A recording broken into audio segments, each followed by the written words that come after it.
Hello, everybody. Welcome to a totally last-minute live stream. We've heard some rumors that Donna Adelson was released. We have as our distinguished guest tonight, Katie Bogenschutz, who is a defense attorney in Tallahassee, and she was a prosecutor for many years. And we also have the lovable Patty N, who previously worked for Harvey Adelson back in the 1980s. Back in the day.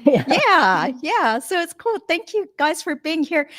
Katie, would you like to go ahead and give us your opinions on what's going on with Donna?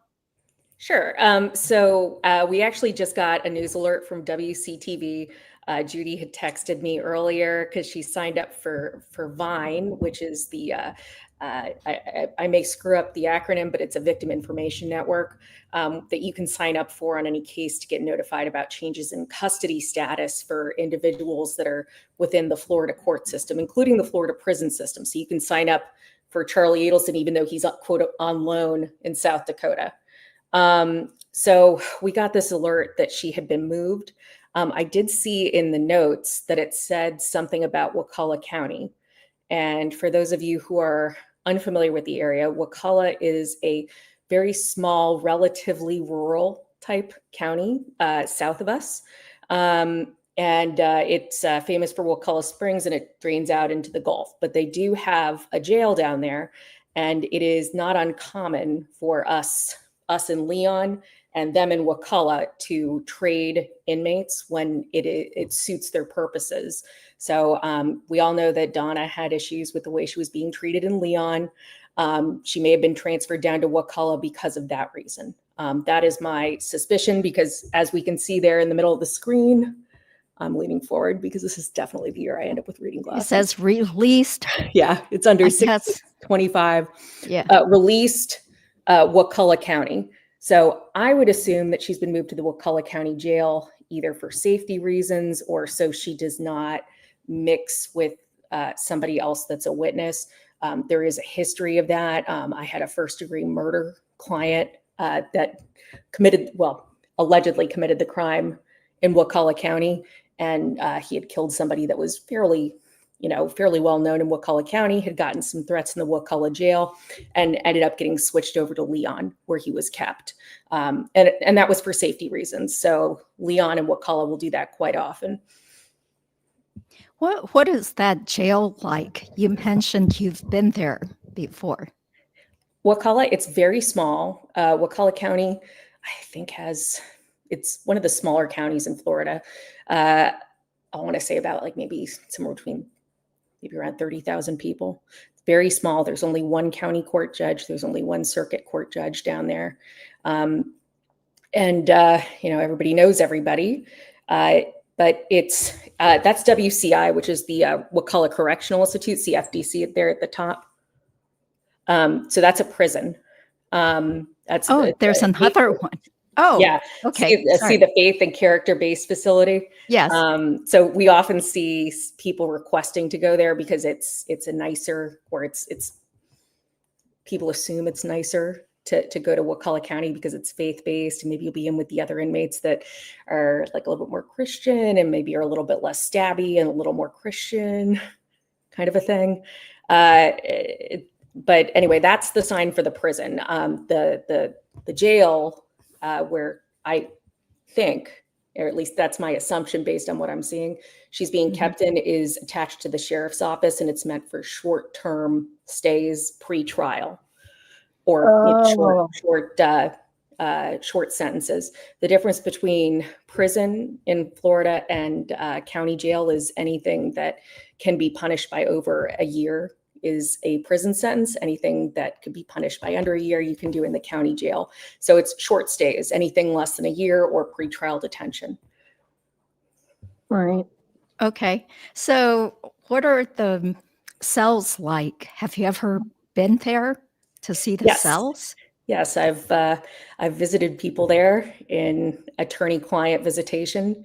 What's interesting, and I'd mentioned this to Judy, but I don't think I really fleshed out why I thought this, that it may be, if I am correct, and she was moved to Wakulla County, it might end up being better for her attorneys meeting with her, because these smaller counties, you know, there's fewer attorneys coming in and out. I mean, I got quite good treatment in Gadsden County, which is another rural county where I had a murder defendant, and I just walked right in there with my laptop to play them videos, and they didn't care. So yeah, I was given plenty of time to talk to the guy in Wakulla County. Now the issue that it will cause them is that it's a good, I want to say 45-minute drive with, you know, a little bit of traffic on the way. I mean, I always allow 45 minutes to get down to Wakulla. Mm-hmm. So it's an additional, you know, that's an additional hurdle if you're trying to go down and meet with her. Oh, okay. Yeah, I was just looking at Google Maps, so it looks like a straight southern drive from Tallahassee. Right. Yeah. Right. And Wakulla County is kind of known for fishing, hunting, you know, the kind of like outdoorsy type things. I have kayaks that I take down there quite often. I mean, it's really not a cosmopolitan area. It's not a cosmopolitan population. There are quite a few people from Tallahassee that have moved down there that kind of want to live more out in nature. But yeah. Mm-hmm. So do they have Starbucks? Like what's out there? No, Dollar there is no General? Starbucks. Oh, no Starbucks. There's not one. Actually, that's a really good point. There is not one Starbucks in Wakulla County. And as someone who is very into legal addicted stimulants, legal addictive stimulants. Right. I thought that.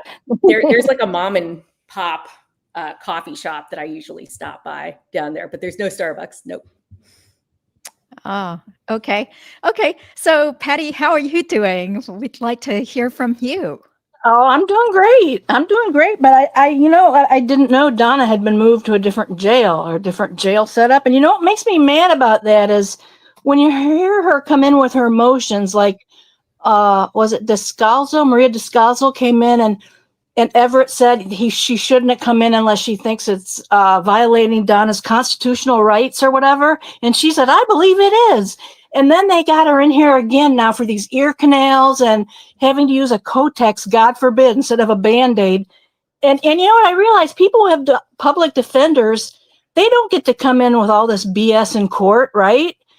It's people who are really wealthy and can pay their lawyers to complain about every single stupid little thing. Mm-hmm. Some of to that file is motions. control. Oh, Yeah, I'm sorry, Katie. Some of that's client control on the defense end. And if you're a defense attorney, you should be filing it if you think that there's a reasonable likelihood that you're going to be either successful or that there's a good faith basis to file it. So I can't tell you what's in their minds, but I will tell you that, you know, your client should not be bullying you into filing something you wouldn't normally consider filing. And, you know, I've had a couple of high profile clients myself, and I've had to sit them down and tell them no.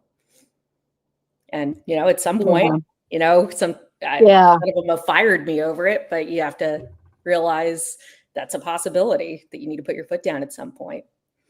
Mm-hmm. Yeah.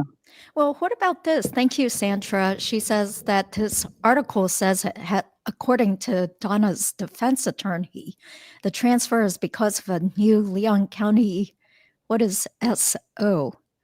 Oh, Leon County Sheriff's Office. The Sheriff's offices run the jails in the individual counties. Does this sound like it could be true to you? A policy regarding access to tablets?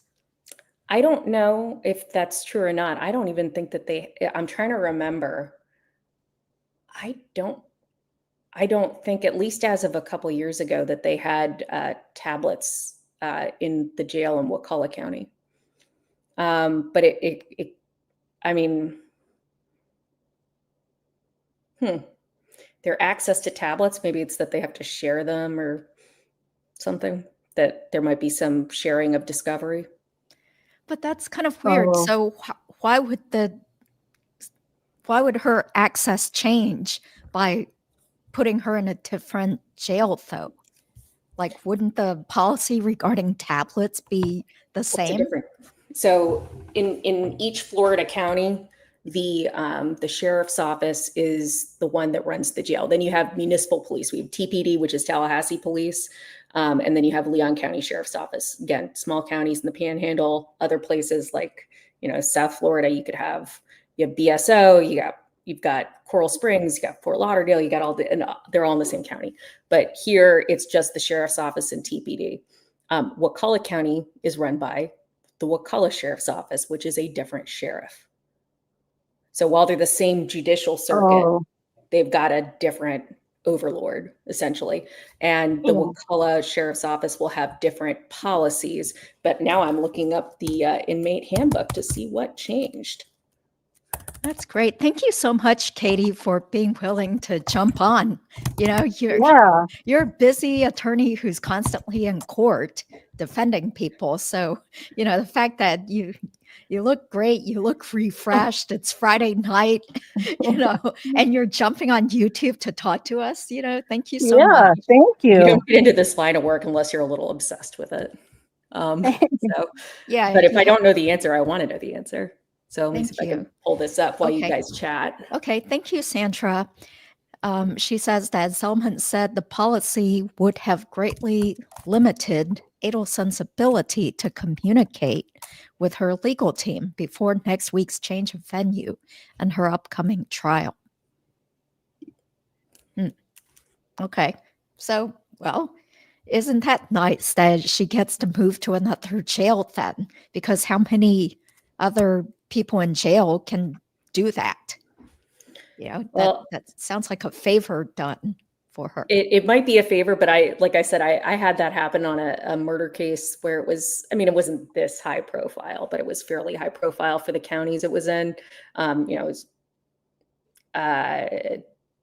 And they moved him to Leon because they were worried that somebody might do something to him in the Wakulla jail because they're responsible for his safety. So, it's not unheard of to just kind of say, this is a high profile case. She gets convicted. We want it to stick. We don't want her to be complaining about our jail all over the news.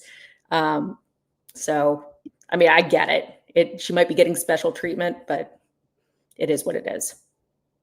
It's either that or the jail officials there got sick of her and wanted to get rid of her. Yeah. Because you think she's always whining and she's certainly not making any friends anywhere she goes. But instead of just getting mad at her, they probably get to a point where they're like, please transfer her. Get her out of here. Yeah, that's right. Remember when she was threatening to call her lawyer because they wouldn't give her a chair? Using the phone. Yeah. So old Pueblo seems to think the same way as you, Patty. I'm sure Leon was just tired of her. Yeah. Thank you, Loophole Lawyer, for your support. According to Tim Jansen recently on STS, Luis Rivera is going to be switched over from federal prison soon. I don't remember how soon, but it sounds like it's. I thought it was before the trial. I thought it was before the trial. Yeah, like pretty soon. Like. Yeah. And then he said that Luis would have 6 years in state prison, but I could have sworn I always read it as 7 years, but who knows? They could just knock down his sentence a little. So he could potentially be out in 2031. Yeah. Then he'll get to see his granddaughter. Oh, okay. Sounds like Donna has gotten some restrictions in the LCSO, perhaps due to her behavior. Yeah, thank you guys for being here. This is totally last minute. Yeah. Katie, have you found anything so far? Yes, I have, and I can. Now it says revised and Judy, I'm just going to email you the link if you want to pull it up. Okay. So it's on page 35 of the document that I'm sending you. Okay. And I'll CC Patty for fun. Oh, yay. Okay. Okay. Meanwhile, Katie, do you want to answer this question if you can see it on the screen? What is it? Did the sheriff hand down some restrictions due to inappropriate communications happening by Donna or her lawyers, allegedly? Well, we've gotten some information about that, and I don't think we have all of it. that there was something going on there. There is no way that they're going to, at least while they're still on the case, restrict her communications with her lawyers. So that's as far as restricting her communications with the outside, maybe. But restricting her communications with her lawyers, no. That's something that'll, wind us up back here in 5 years trying the case again, which is something we don't want to do. Mm-hmm. Okay. Well, I've received this handbook, but it looks like there are many pages. So it's on page 35. Oh, thank you. Thank you. Yeah. Okay. Inmate tablet use. 35. Or no, sorry, is that 34? I'm sorry. Oh, it's at the start at 36. Oh, okay. Do one of you want to read this? Sure. Okay. Can you see it? Yeah. Tablets will be provided for use by inmates housed in the general population and administrative segregation units. All tablets remain the property of Securus. Side note, Securus is the company that runs the phone calls into and out of the jail, and they'll do video calls as well. You may rent tablets while detained. However, when you are released from the Leon County Detention Facility, the tablet will be returned to Securus. Inmates placed in segregation due to suicide watch, mental health observation, violent behavior, or other aggravating factors will not be authorized to use a tablet. Tablet use is a privilege, not a guaranteed right. Now, I don't know if that's potentially something that is going to be problematic because she's in some kind of protective custody. Tablets will be issued to each eligible inmate by the classification officer during the classification interview, which is completed within 72 hours of intake, excluding weekends and holidays. You must accept the tablet's term of use when it is first turned on. An initial set of earbuds will be issued with your tablet. Earbuds will be replaced every 90 days at no cost. If the earbuds become damaged before the 90 days, they may be replaced sooner through an inmate request. This type of replacement will be monitored for abuse. Replacement earbuds will require the exchange of the old earbuds. Before a tablet is assigned, you'll be required to sign an inmate agreement of tablet use form to acknowledge their understanding of the rules governing the use of inmate tablets. Sidebar, I do have a memory of those earbuds not being like these Bluetooth type things, but being wired earbuds, and somebody mentioning to me that it may have been a suicide risk. Right. Because it's similar to it as a ligature. Shoelaces. Yeah, or shoelaces, belt, name your poison. Before a tablet is assigned, once you are assigned to a housing unit, you will create an account and a PIN for your assigned tablet. You must create your account to prevent the possibility of someone creating an account in your name. Do not share your account or PIN, happens all the time, as doing so could result in theft of funds. Do not log on to another inmate's account. Doing so could result in disciplinary actions. Any fees or costs associated with applications, communication services, entertainment services, or other special programming that may be added to the tablet or used on the tablet assigned to you is your responsibility. The Leon County Detention Facility will not investigate claims for fees, costs associated with my user logon. Also, I understand that fees and costs are set by the tablet provider and not the responsibility of the Leon County Detention Facility. Keep going. Log off your tablet anytime you are not using it to prevent unauthorized use and charges. Do not share your tablet or earbuds with another inmate. As noted above, you are responsible for all tablet charges. Tablets are to be placed in charging stations when the pod is locked down for the night. The tablet applications will be automatically disabled at 2300 hours, 11 p.m. to ensure usage has ceased before lockdown. All tablets are to be docked in the charging station at 2300 hours. Failure to return your tablet when required shall be grounds for disciplinary action and may result in suspension of tablet privileges. Tablets shall not be allowed in your cell during the 23:30 to 6 a.m. hours lockdown period. Tablets will also be automatically disabled at lunch from 10 to 11:30 and shift change and through dinner from 16:30 to 18:30 hours. So yeah. Okay. But thank you. I would wonder if maybe her custody status there was some kind of a change because of her custody status. Well, somebody had a question up here. Let me scroll up. Yes, it's been 5 years of my YouTube channel, so it's sort of like an anniversary. Yay, Judy. Thank you. But okay, I don't know if you'll get this joke, but it took me a whole month before I could come out and do a celebration lunch today, because it took me a whole month before I felt good enough that I wanted to have lunch or dinner. Okay. I guess nobody gets that. That's like what Wendi said about her celebration dinner. Remember? Like she was saying it took her a whole month before. And then she still puked at the table. Yeah. Okay. Well, the reason it took me a whole month to do my celebration live stream is because I had those injections into my vocal cords. So I could not for a whole month have my whole delicious lunch on a live stream to celebrate. Okay. Let's see. Oh, Tennis Girl wants to know, will it ever be public info as to the reason for the transfer? I don't know if they need to give you a reason. It could just be an administrative decision, and administrative decisions are not necessarily going to be filed with the clerk's office and made public record. You could always, I know there's one of these YouTubers that's really into it, True Lifestyle. Yes, I couldn't. You can say her name. Me.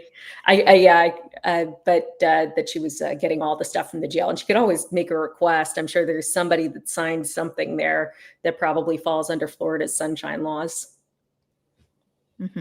Yeah, so we gotta tell Truth Lifestyles to please get another batch of jail records. Yeah, Susan. She was always getting them. Okay, what about this? Do conjugal visits change? Do they get conjugal visits in jail? No, there's none of that in jail, and there's none of that in Florida State Prison. In fact, it's very similar to, if anybody's watched, and I'm probably dating myself, Arrested Development with the no touching. You're allowed to hug when you get there and hug when you leave, and that is it. Yeah. Okay, so they can actually be in a room for a visit? In prison, okay, not county jail. Jail, it depends on the facility and it depends on the policy of the sheriff. Since COVID, they've really cut down on that. Because one person in the jail gets COVID, the whole jail has COVID. It's just that contagious. And then they end up locking down entire pods, and trials get canceled. So I mean, it's understandable why they've been a little bit more reticent to let people meet.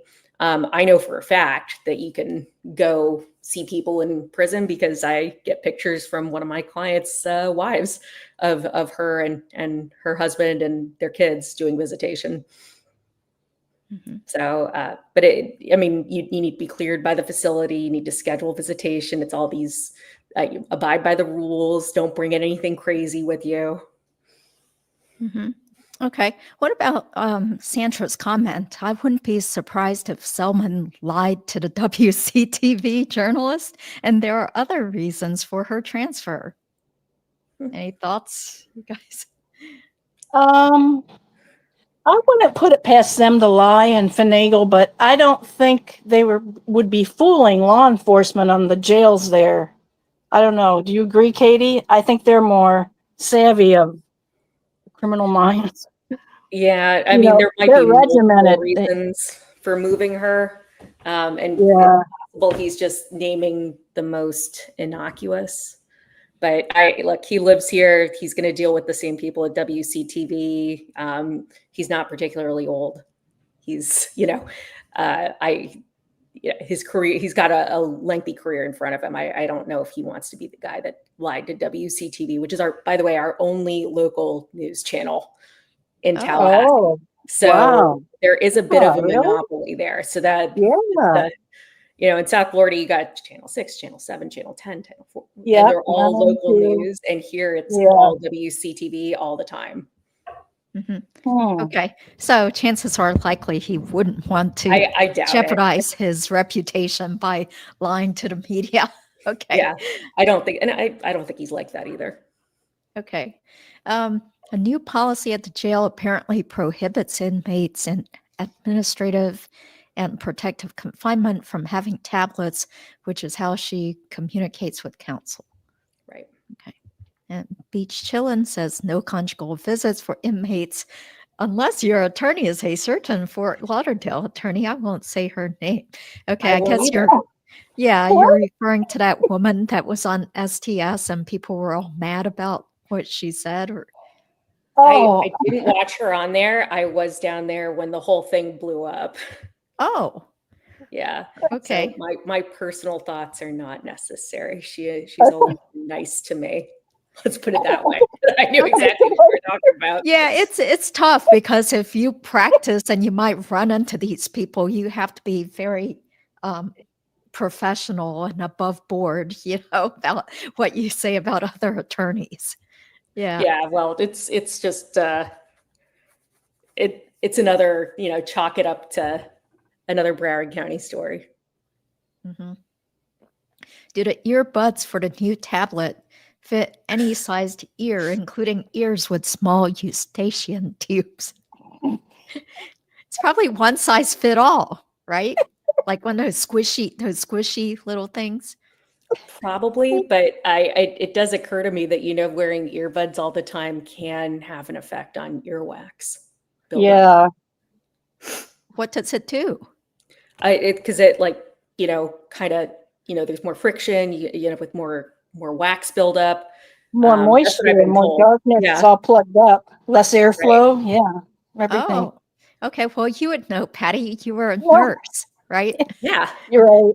So, did you ever have to clean out people's narrow ear canals? I never did that, but if I knew how, I would definitely do my husband's because he has an ear wax problem. Okay, I've heard about those like candle wax type treatments, but I've never actually done it. Yeah. There's whole Yeah, YouTube channels dedicated to cleaning out earwax. Okay, that sounds pretty gross. It is. It's absolutely disgusting. But once you go down the rabbit hole, there's no coming back. Okay. Sort of like blackhead extraction videos or something. Some people like seeing that, but I'm not one of those people. Yeah. Well, getting back to this case, though, do you guys want to talk about the Sara Yousuf deposition? I guess you can call it the tea that Mentor Lawyer has graciously gotten for us. Ready? I'm going to defer to Patty because I'm only about halfway through it. Okay. I'm only about halfway through it too, but at first I just wanted to say thank you to Mentor Lawyer. I so appreciate he keeps getting, I think it's expensive to buy transcripts and stuff, and makes me probably, I'm guessing he had to pay for it because somebody probably had to review it first to make sure nothing had to be redacted. Right. Yeah. When you do a public records request, they generally bill you. Depending on the office, they'll bill you either hourly for a paralegal and then a lawyer to review that to make sure they're not giving out anything they shouldn't be giving out. Addresses, dates of birth, social security numbers used to not be redacted. And then we had like this identity theft crisis in Florida. So now they are. But stuff like that. I mean, I don't really think there's probably I did hear there was a last name that was redacted. Yeah, but I found the guy.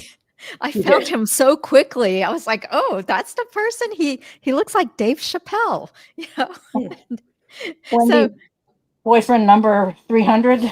Yeah, and it just totally goes with what Jeff Lacasse suspected. He suspected there was a guy down in Miami that Wendi was probably cheating on him with, because every time she went down to South Florida, she would just drop off the face of the earth and ignore him and not correspond with him. And, he was suspicious because of her behavior. So sure enough, the friend is mentioning this guy who is African-American. So it's kind of interesting. It's like, I wonder if Donna would have been that happy had Wendi married an African-American, because, her first boyfriend after she separated from Dan was also African American, a different person. And so, yeah, isn't that strange? But she still married Dan because Donna wanted that Jewish son-in-law. It's so strange. Yeah. But this is the video. Thank you so much to Mentor Lawyer. I'm not going to play it because I don't think that's fair, since he should get the views and clicks and stuff. But he's actually, or Maya, is that her name? I think it's Maya. Maya, yeah. Yeah, she's actually live right now, so we have competing live streams there. Yeah. But earlier today, she went ahead and read most of Sara Yousuf's deposition up to page 40-something. The total page count is something like 60-ish. So there was a lot of dirt in there. There's no real big aha moment, but it's the puzzle pieces. So, Patty, since you listened to it, can you tell us what struck you? Some things just jumped out at me. One was that Sara said she went to the condo in Miami very shortly after the murder, like within a couple days. So she was there right away with Wendi. And she said Wendi was crying, and all she kept saying over and over was, "I'm going to prison for the rest of my life." And at the time, Sara was thinking, she's afraid she'll be wrongly accused, and that's what she means. But now she's thinking she was feeling guilty and scared, like, you know. And then the other thing was that she said, and I can't remember if she heard it or she said other people were complaining to her, that Wendi, when she talks about Dan, she would say, "Danny got whacked," which sounds to me like my latex husband, that really snarky, immature humor. Or like, even worse. Got whacked. It's like so insensitive, such an insensitive thing to say. I just cringe at some of the stuff she does right in court, right in front of the Markels. Mm-hmm. Yeah, it's like she has no shame. Like, she doesn't realize how horrible she's coming across at all, and has no remorse. Yeah, who says that? Like, yeah, he got whacked. And we're talking about probably within a year or so of when she was saying that in front of her boys. You know, did they hear that? What do they know? I wonder if one of them is 18 by the time Wendi goes to trial. Probably. But they probably wouldn't want to cross-examine a kid, right? Well, by then, yeah. You just wonder what they know, what they heard. What were they told? What have they been told about why Charlie and Donna are both in jail now? If Wendy's trying to present it that we've been wrongly accused, our family, it wasn't us. But now all of a sudden it's not Uncle Charlie, now it's Grandma. Mm-hmm. Yeah. And maybe her and Harvey next. So yeah. Harvey seems to be totally like up to his eyeballs in all this mess too. So I suspect that Harvey was involved in Dan's murder, but that's just my feeling, because it could have been that they surprised him since it was his birthday party, but maybe he didn't find out until after Dan had been shot, and Donna's like, "Come on, we got to go deliver this money," or happy birthday. Your big gift. Yeah. Yeah. Who knows? Terrible. Yeah. I think it's possible. Wendi says that mom speaks for both of them, though. So, I mean, I just can't imagine you're married for that long and you keep that a secret. I couldn't keep a grill a secret for Father's Day. Yeah, that's true. They lived in that little condo and they seem to know everything. And there's this hilarious comment that still sticks with me. Some commenter said years ago that no one in that family could fart without the other person knowing about it. And I'm like, that seems like it's true. They were all into each other's business, and Charlie knew about his mom's nonstop diarrhea at 2 a.m, and how his dad couldn't sleep or was feeling sick and had to miss a day of work because of the bump. They're just so enmeshed. Yeah. Well, okay. What else stood out to you, Patty? Sara said to Wendi, and I might have this paraphrased wrong, but she said, "Can I still be your friend even if I think Charlie is guilty?" Something along those lines. And then Wendi said yes. And Sara kind of explained that later, thinking about that she thinks it wouldn't bother Wendi because she knows he's guilty. So I'm not sure how much help she can be on the stand, because there's a lot of circular, thinking there that we all like get it, but I don't the know. gut feeling, as opposed to, hey, the person came out and told me this. Yeah. Well, personally, I still think that there is some sort of value in Sara Yousuf as a witness for the state, because even if she just talks about that weird comment Donna made, saying that, what did she say? He was a real jerk. Yeah, he was a jerk. Like, they're talking about him like he was a beloved professor, but he's just a jerk. Yeah, but he was a real jerk, something to that effect. Some of the best professors are jerks. That's part of their charm. Judy's been to law school, some of them are quite arrogant and strident, and nobody's going to talk back to them because they're the professor. But okay, so it's like they're talking about him like he was a beloved professor, but something, he was a jerk. And this was at the son's birthday party at the end of July or the very beginning of August.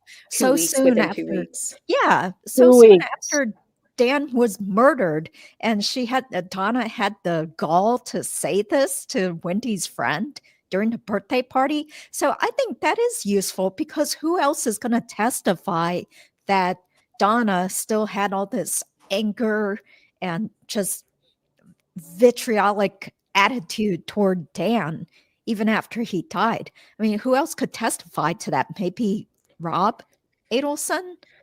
Maybe. And it's also the context she's saying it in. She's not saying like, man, I really didn't like him, he was a real jerk to me, but I certainly wouldn't have wished this for him. It's not like that would have been something that you can work with, as a defense attorney. Yeah.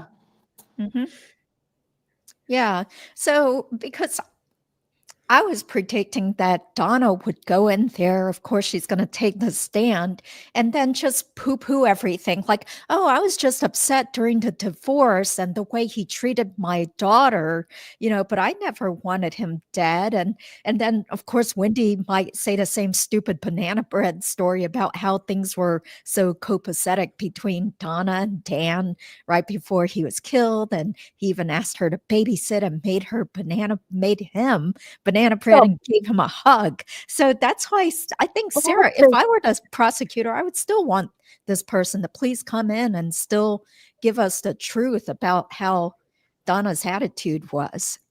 Yeah, that there was nothing sobering about his death, like saying, you know what, I really didn't like him, but I certainly wouldn't have wished this on him.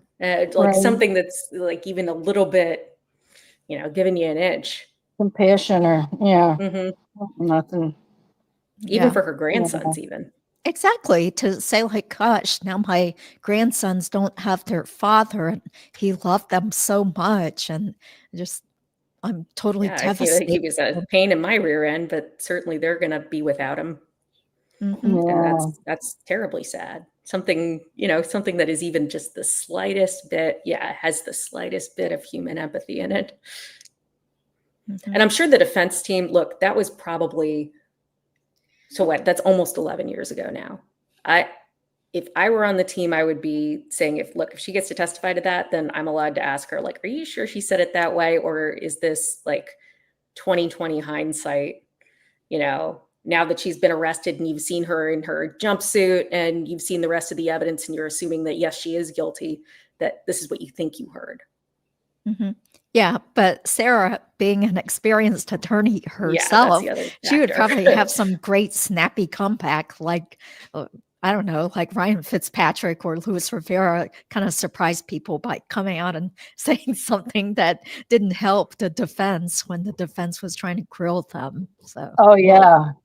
Also, there's there's two, when you're in the criminal justice system and you're at a law school, you're a public defender or a prosecutor, and you kind of like self-select into those categories. For a public defender or a former public defender who went up through the ranks to personally contact the victim's lawyers she has some very strong feelings about this. Let me just say, like, it. Oh, right. Yeah. This is not me calling in a reckless driver on Capitol Circle because I think he's a maniac, because I'm a former prosecutor and I'm a tattle. Like that. Think about how high up she went in the public defender's office and what it would take for her to contact someone and offer herself up as a witness against a friend. Right. I think she feels very, very strongly about this. And I think when Georgia starts to examine her, she'll ask her, how do you know Wendi Adelson? What was your, like, she'll get in there to the jury. They were very good buds for like 13 or 14 years.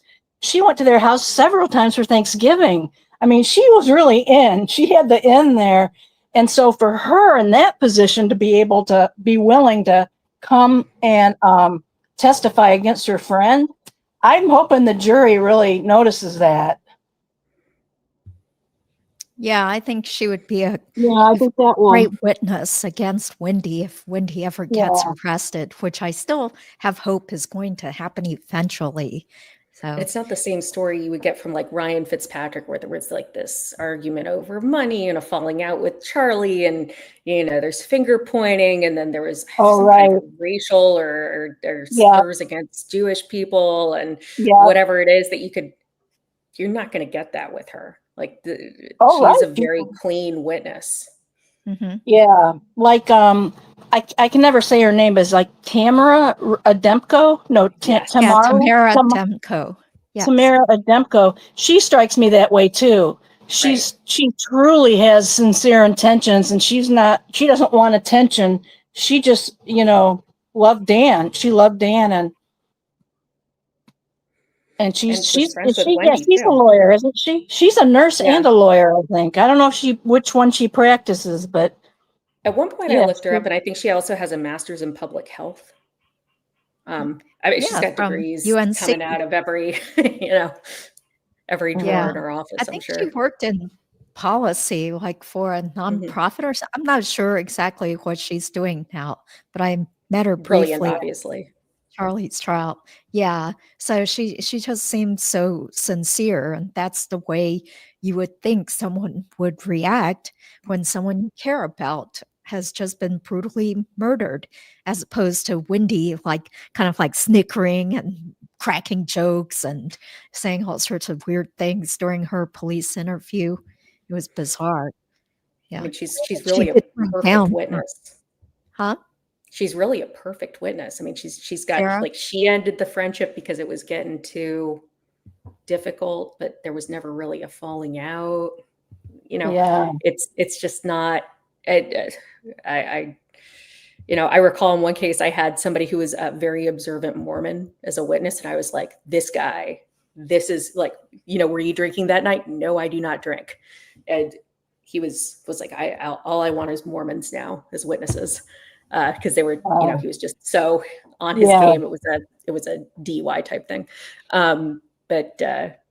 He and Sarah's like that. I mean, she's a public defender. She knows what they're looking for. She knows what's important. And she reached out on her own. It's just, think about how many murder cases she's handled. She was talking about that she was doing it sounded like a capital appeal on a different case at the time that this was going on. So, I mean, she knows what she's doing. And for her to and in defending capital cases and to reach out and say, I'm a witness against a friend of yours, oof, devastating. Yeah. So I took copious notes since I didn't want to play Deep Dive True Crime's actual video.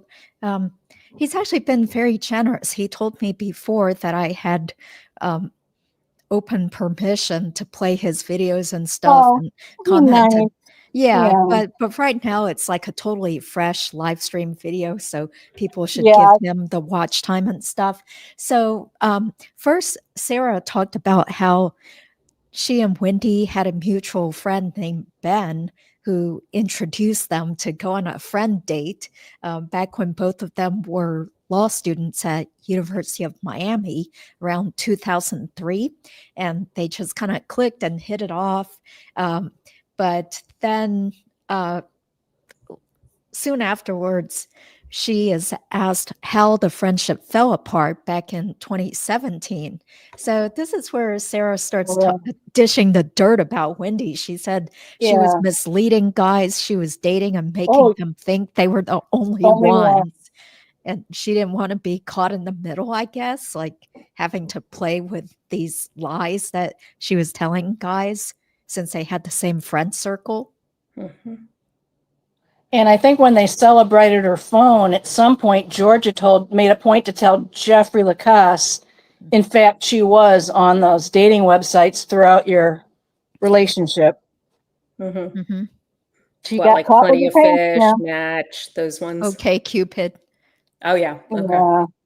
So after Dan was murdered, she told Sara something like, I just had the worst day of my life having to tell the children that their father was dead. And I'm That was thinking, horrible. what? Is it about Worst you? day of You your had the life. worst Yeah. day of your life? Yeah, yeah. And then she kept saying, Oh, I'm going to God. prison for the rest of my life. I'm going to Yeah. prison for the rest of my life. Why would And you say that? wasn't Sarah's husband at the time also Black and saying, like, Yes. Wendi, you have no idea how white you are. You are not going to prison for something you didn't do, essentially. Yeah. Like, you know, the only people that happens to are my people, which, you know, that could be neither here nor there, but like trying to say you're incredibly privileged, I don't think that's going to happen to you, which of course has always been the suggestion in this case. Mm-hmm. That's right. Isn't that a bizarre thing to say? Like soon after your ex-spouse gets killed, you're like, I'm going to prison for the rest of my life. Well, when she was talking to Isom, she said, they're going to think it's me. Parents find out, they're going to think I did it. Like, wow, that's a pretty incriminating thing to say about yourself. I think that was her strategy to go in there and say stuff like that. And look, I mean, yeah, like, playing I think your knee jerk psychological. when somebody says that to you is especially to keep them talking and say, no, nobody would ever believe that about you. So, I mean, it's almost like fishing. Yeah. oh, Totally. At least that's the way it came out to me.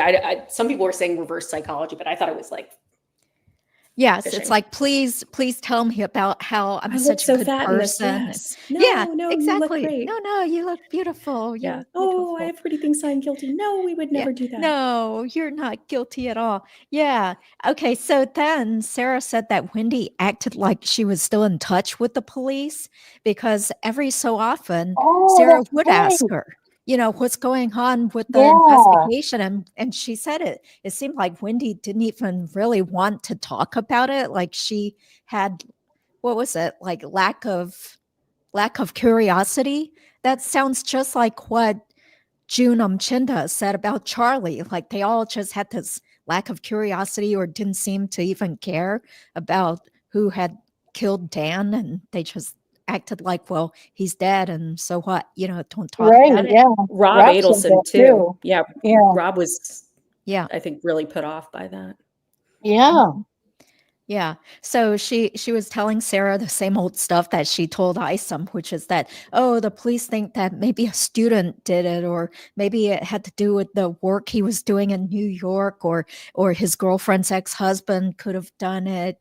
So it just shows the little games that Wendi would play even with her close friend by acting like, oh yeah, this is what the police said, you know. So I'm sure Sara was shocked after she saw what came out at trials and in the probable cause affidavits about what probably truly did happen versus what Wendi was saying.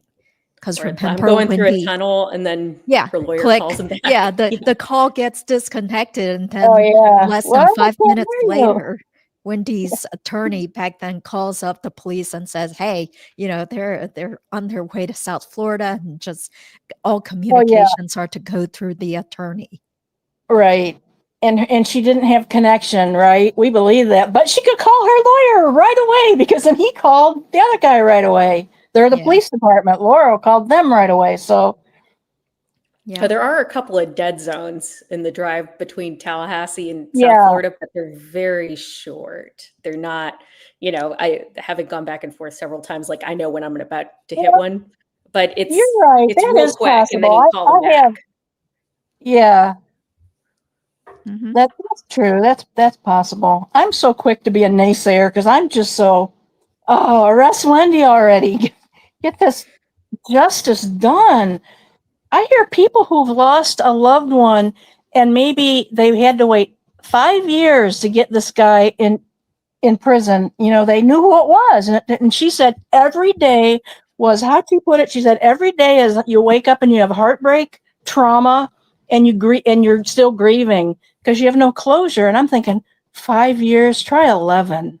I feel so bad for the Markels. That's just, and it's not just the waiting all these years to get justice, but losing their connection, their relationship with their grandchildren. And what's that going to do to them when their whole family's in jail? The Markels are who they have left, and they're strangers to them. Mhm. Okay. Oh, this is interesting. The Vinelink alert said that Donna was released as a result of an emergency 911 call today. Well, that's interesting because, yeah, I was just looking at the Vinelink. It just said she was released, and then it was the court record that said Wakulla. So, yeah, and that's also different from what her attorney Zellman was telling the local news channel in the news. Did Yeah. she just get transferred today? Or the 911 call was today? No, Oh, no, this I just think the happened. transfer was today because the No court wonder I didn't know record about it. Yeah. said Right off the press. 4:44 or 4 something p.m. Mhm. Yeah. Okay. So, well, let's hope True Lifestyles can get us some jail records if it has anything juicy Yeah. in there. Yeah. So we're pretty sure she got moved to the Wakulla jail, which is So, 20 miles south of the so do you Leon think County. keeping Everett now is a done deal? They can't go to any more appeals courts or keep trying to kick him off? Because you know what my big fear is? I don't even think they have to have the best judge. Hankinson and who was the other guy? Weaver? Somebody Wheeler. and Wheeler, thank you. And then Everett and well, I love Everett, but they don't even have to have the best judge in the world. Just have somebody who Harvey can't pay off. That's my big fear because he has his connections and Wendy's godfather is a federal judge in West Palm Beach, I think. Senators. I think What about it's I Willie? think it's Pete Willie, you know Weinstein, who? but he was the former chief judge of Broward. Yeah. But not that that matters. Look, we have a deep bench in Leon County. We've got several very good circuit court judges that I would trust with any serious case. Good. That's good to hear. Yeah. Oh, okay. So I think this just says in an emergency call 911. Yeah. So I think that's an just emergency, general. That's like a general message. general advice. Yeah. In an emergency call 911. Yeah. It's like if this is an emergency, please call 911. Okay. Okay. Cool. Thank you. Thank you very much, though, Skeeter. It's great to get info from so many people who care about Dan Markel in this case. Yeah. Okay, what else did we get from Sara Yousuf's deposition? So she said that one of the last times that she talked to Wendi about Dan's murder, Wendi said most murders are solved within 48 hours. And this was probably like in 2015-ish. That's what I recall her saying in the deposition that Wendi said. So Sara took that to mean that Wendi just didn't want to talk about it anymore, just based on the context where she's just saying most murders are solved within 48 hours, as if, oh, well, I guess it's never going to be solved. Let's talk about something else. So that's the impression I got. Like she just wanted to brush off any more questions about Dan's death. Was Sara the one? Somewhere I read this. Somebody said that Dan was abrasive. He was not there. She said that. Yeah, Sara said that. Yeah. Which I Sara think goes with being a professor, right? And debating with your students and, forcing them to prove their point and some of it, right? And also just, Wendi was saying, oh, he's in an ivory tower, his arrogance or whatever. But He's really Well, and, smart. Like you know, he was, I don't know, it's dumb, but he has reason to be arrogant. He was really very accomplished. And and for all his legal, Harvard, all of that, he was such a good father. He put that first. He just, I don't know. plus I don't think he professors was. aren't there to protect your feelings. They're there to turn you into attorneys. And if your Right. professor can terribly hurt your Oh, yeah. feelings that way, then maybe you shouldn't be in law school. You'd Maybe never you want need to a be in the couple more courtroom. years to mature. And I mean, I can recall some like devastating comments some of my professors said to me when I was in law school. One of them was, "Oh, don't call her Katie. That sounds like some kid that escaped from a zoo." What? That is really When I was on a mean. trial team, yeah, they're like, "Use Jeez. Kathleen. Katie sounds like some kid that escaped from a zoo." That is really rude. Yeah. Yeah, but I like, look, he was coaching us. He wanted us to do well. I took the comment for what it was and changed my name tag. Mhm. I could Okay. never be a lawyer. If Blunt. somebody yelled at me, I'd cry. I would cry and leave there. Okay, I'm done. I'm done with my law career. Yeah. Well, she said Dan was difficult. He was confrontational, but I could also see he would do nice things. For Right, example, he yeah. would send Wendi news articles that he thought that Sara would be interested in. So then Wendi would forward that to Sara. He had a good heart. He was a great dad. Yeah. He just wouldn't be anyone she would be personal friends with. But he was high conflict. He talked more about his own accomplishments rather than take interest in other people. That's what Sara said. And But yet he didn't really rub people's faces in it because at his own wedding, he told all his friends, don't even mention Harvard. Wendy's jealous or something like that. Like he that it's wasn't all trying about to. Wendi. Yeah, they should all, Right. everybody praised Wendi and talked about her accomplishments at the wedding instead of mentioning anything about Dan and Harvard and his accomplishments.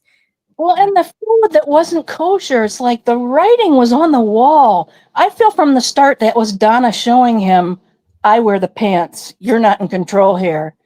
Because Wendi was saying, well, there's kosher, what is it called? Kosher style, or there's religiously that's not kosher. Well, she knew Dan was religiously kosher, if I'm putting that right. She knew that was the right kosher food to get. That was just that was a slap in his face. She did And not the deserve wedding was him. in South Florida, Patty, and you know this. There's Okay. plenty of places. It's not like they're in rural Oklahoma and there's not some place that can do kosher. Like the wedding was in Oh, Boca. right. There's probably Oh, 10 right. kosher places within a block. Yeah, I'm sure right. I'm sure I'm exaggerating there, but like it was No, I possible. think West Palm is, I think, a very high proportion of the Jewish population is in West Palm. But I think Broward and Miami also. But Yeah. But like, yeah. I mean, surely you could find someone, even on short notice. Yeah. Yeah. So then they had this phone call where, this was shortly after Wendi heard about Sigfredo Garcia being arrested for Dan's murder. So they had a phone call, and Wendi said, "What if my crazy brother Charlie hired a hitman?" And at first, Sara thought she was being sincere, that Wendi was not involved, and to clear the air. Oh, okay. This is where Sara told her that to clear the air, the best way is to prove in the court of public opinion that she's not involved, that perhaps Wendi should make a public statement. Because Sara thought Wendi would be believed, and Sara thought there was not a chance that Wendi was involved. I believe she was being sincere and truthful. So what do you think of that, Katie, that her friend Sara, who's an experienced criminal defense attorney, would tell Wendi, hey, I think it's a good idea for you to issue a public statement? I mean, if she got up as high as she did in the public defender's office, that's probably something that goes through her head. I mean, they get some pretty high profile cases at the higher levels that it might behoove you to put out a statement that says, I had nothing to do with this. Please let the police do their job. I'm doing everything that I can through my attorney to support their efforts in finding the person that murdered my ex-husband and the father of my children. Just something that is like very vanilla. Respectful. Right. Yeah. Mhm. Yeah. Well, there was that media press release thing, the whole thing that called it fanciful fiction. Yeah. That All right. Adelsons were Yeah. involved. that This was is not- nothing more than fanciful fiction. They were not involved. None of Yeah. them It's a had little anything to do with Dan Markel's death. Yeah. Who was excessive it? for my taste, but Who was it you that know. said that? Wasn't it that one? I can't think of his name. There's a senator's son, Weinstein. Was it Yeah, Peter? the Wein, Weinstein? was it Michael the Weinstein. Mike Weinstein? Was he the one who said that? I think all the lawyers may have put it out together. I think it was joint. Oh, Yeah, they it was did, like you're right. multiple. Yeah, Lauro. Yeah, they did it jointly. Yeah, you can still see it through, I think, Above the Law published it. Yeah. David Lapp was covering the case for Above the Law. And then, let's see. So, I think it's. oh, I I'm thought it sorry. was interesting. I heard that Donna has already hired an appellate lawyer who will watch the whole trial and actually guide the lawyers on how to do things that protects their possibilities of appeals. Like they didn't even have the trial yet, and they've already hired an appellate lawyer. And I'm Yeah, like, because Who'd they she- hire? well, I'm isn't interested. it Rachel Reese? who Isn't did it that? Yeah, I Rachel don't know. Reese from Tampa? Well, she's the Oh, one okay, I who's don't been know her. filing stuff with the Court of Appeal, trying to get Okay. Everett knocked out of the case. So I'm assuming she would be the same person who might show up at Donna's trial taking notes. Yeah. Is that typical, Katie, that somebody, especially if they have money, would just hire an extra appellate attorney to sit there during the trial? Not unheard of. I mean, I've gone to sentencings where appellate attorneys have attended and even assisted with sentencings where there's. I mean, obviously in this case, if she's convicted on the top charge, it's murder one. In Florida, life is life. You come out in a box. So there's really not too much to do about sentencing. So I doubt she's going to have that kind of involvement. But look, they had to get ready for a first-degree murder case, and they were gonna try. Like they were going to be in trial right now. Like within 6 months of being hired, when you're thinking about how many hundreds of hours of those wiretaps there are. I mean, having another lawyer on the team would probably be a good thing. All right. Yeah. Yeah. Even if she's not going to assist in the trial, just for another set of eyes and another brain. Do you know this person, Katie? Rachel Reese from Tampa, I think.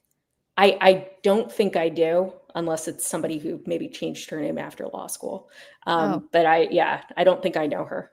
Yeah, I but think she usually just people graduated. Specialized in. Oh, really? Yeah. No. I mean, I think she just graduated 10 years ago from Stetson Law School. Okay. Yeah. Okay. I mean, you can get board certified after 5 years. Oh, okay. Okay, so what else did I write down? Okay, so Wendi asked me to give a statement saying that the family is innocent after Donna and Charlie were named in the affidavit. So Sara said, I think it's better for you that I'm not part of this. And Sara said that she was living far away from her workplace, so Wendi offered her a place to stay. So one day, Sara was spending the night over in Wendi's condo when they're getting ready for bed, and Wendi said, "Poor Charlie is having panic attacks." And so the statement stopped her in her tracks. That's Sara talking. And Sara said, Wendi is believing Charlie's actual innocence a prerequisite of this friendship. And then Wendi was okay with Sara believing that Charlie was involved. So Sara said she believes that Wendi was well aware of Charlie's involvement in the case, and Wendi accepted Charlie's involvement. I felt like she was protecting her family as if he should be the object of sympathy. Exactly. Yeah. And the thing is, I don't think Wendi even knows that she comes across like that.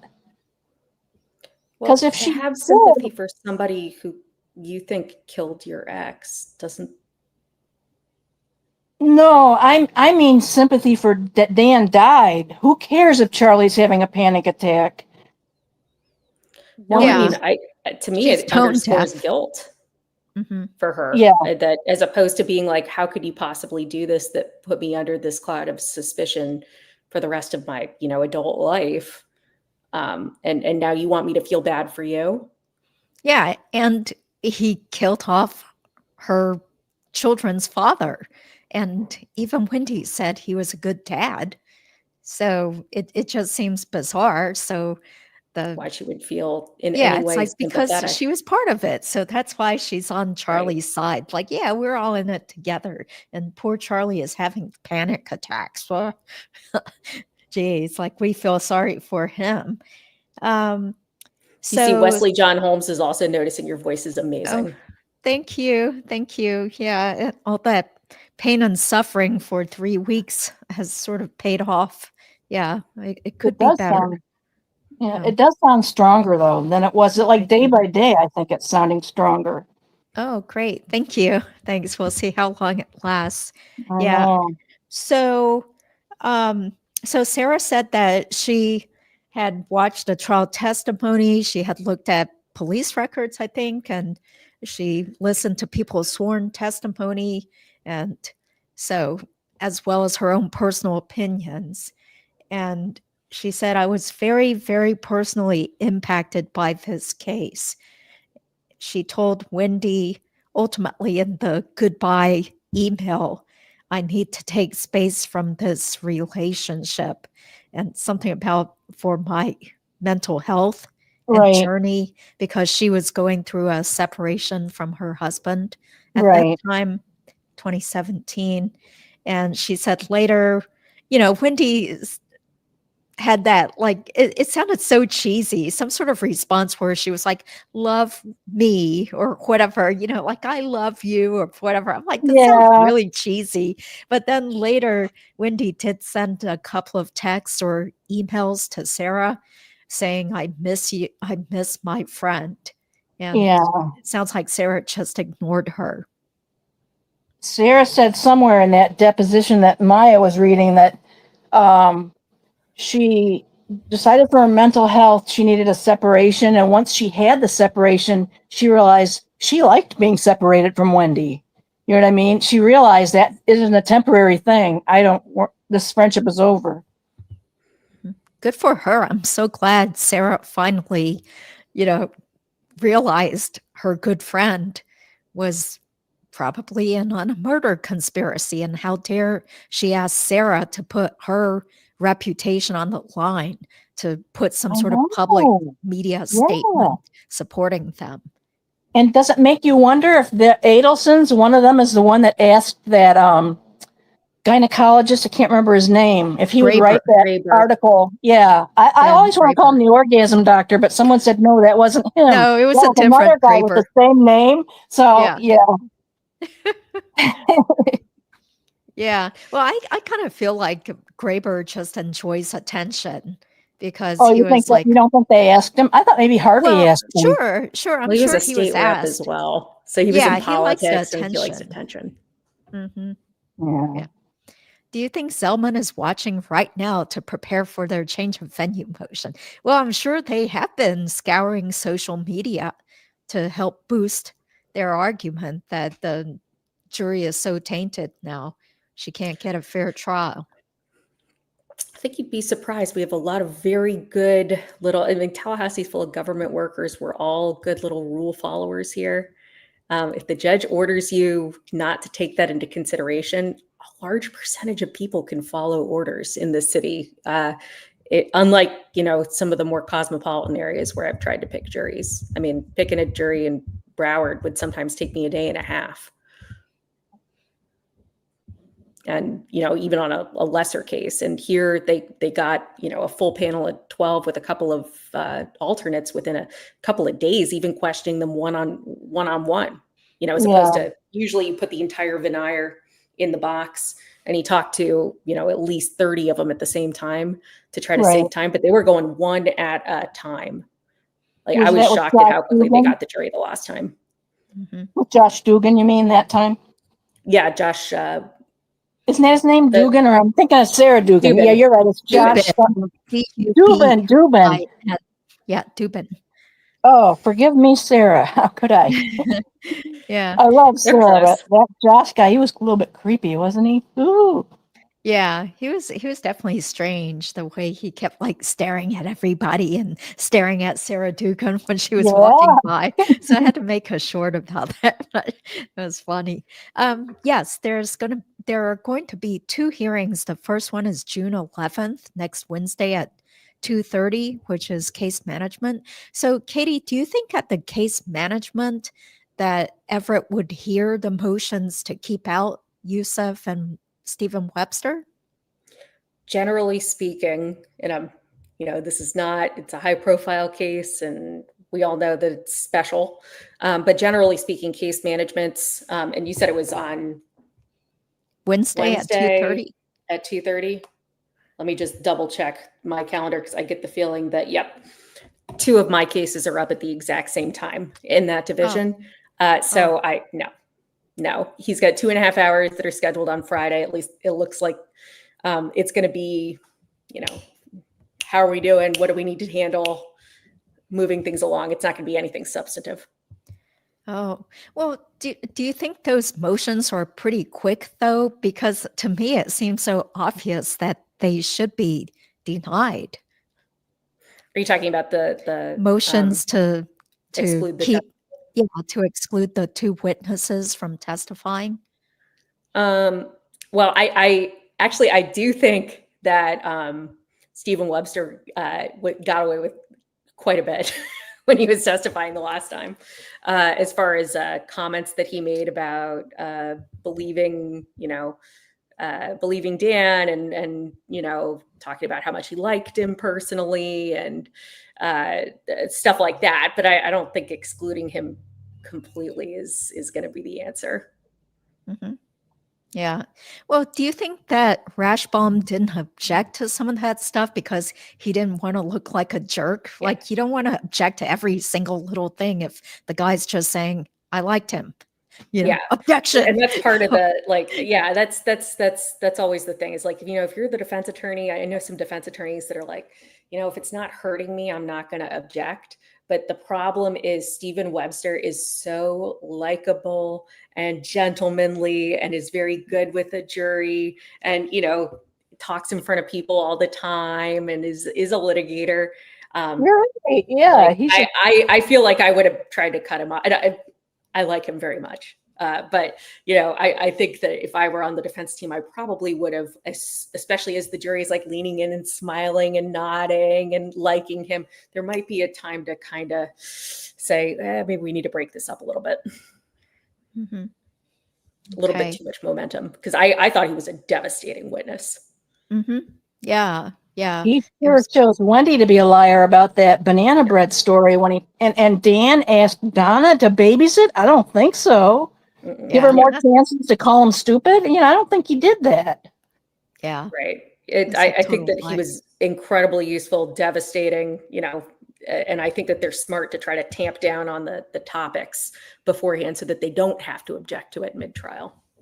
Ah, yeah.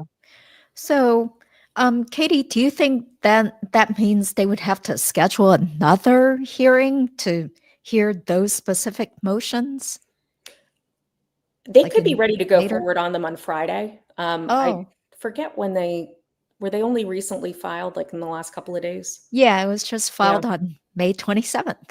Yeah. Okay. So yeah, I mean, if they're ready to go on them, they may just hear it on Friday. Yeah. And it's also possible that they're quoting these depots that maybe they've already sent the judge a transcript of the deposition, and the judge already has a pretty good idea of what he's going to do. I mean, if the parties agree that like, hey, do you mind if I just drop him off a transcript of this deposition? And we both agree on it, that's fine. And actually, if it's Judge Everett, it'll probably I'll email him a link to the PDF because he's a techie. Okay. Oh, really? Yeah. Well, and then you don't have like copies of it floating around somewhere where it can get copied. If Right. you don't want other people to have it. Yeah. Okay. Well, do you want to answer this, Katie? Didn't Webster violate attorney-client privilege when he said Dan told him Donna called him stupid? You could argue that, but I also think it was included in plenty of the pleadings in family court, if I remember correctly. Yes, it was in that grandma motion. Yeah, exactly. So, you know, something can be attorney-client privileged at the time it's told to me. And then we as a team decide to put that in a motion, or I, acting on your behalf, decide we need to use this in a motion. That I can do things that are reasonably calculated to be in your best interest, because that's my job. I have a question. If a client is now, a former client is deceased, do you still have attorney-client confidentiality with somebody who's passed away? Yes. You know what I mean? It's forever. Well, the privilege survives the client. Now, sometimes there's ways to get around it. I have, interestingly enough, having the background I have somehow gotten quite a few plaintiff or petitioner injunction cases where, you know, somebody's filing for an injunction against an ex-boyfriend or against somebody that's been charged for domestic violence or sexual violence or something like that, and for some reason there hasn't been an arrest yet. So I'm on the quote unquote victim or petitioner side. And in two of those cases, I actually, based on what they were telling me, and they said that they thought he was, you know, and I can't go into what we discussed, but I had them sign a waiver that, like, if something bad happens to you, I'm allowed to testify about this. Right. Ways around it. Yeah, it ended up being fine, but I kind of I was like, oh, I don't like any of this. Are you sure you want to stay in your house? So I've done it before where I wasn't thinking about this case. I mean, I'm just thinking like a former prosecutor, like if something happens to you, I would like someone to go to prison. Yeah. Have you ever taken on a client that you knew was guilty? Yes. And then what are the strategies for somebody to defend somebody who knows, the client's guilty? Like, I'm thinking these lawyers must know Donna's guilty. Like, if she's telling them she's innocent, they don't believe her, right? It's just not believable. I don't know what they believe. Yeah. I've never worked with Josh. Well, I mean, I've worked with him on the other side of cases when I was a prosecutor. I don't think I've ever tried a case against him, so I didn't really have anything super substantive. I think I may have done a couple of motions, but like, it's not hours in court together, certainly. I don't know what he believes. I also think that there's some benefit to, no matter how dumb it might be, believing your own BS if this is something you have to present to a jury. Like Crash Bomb. Like Crash Bomb, yeah, but yeah.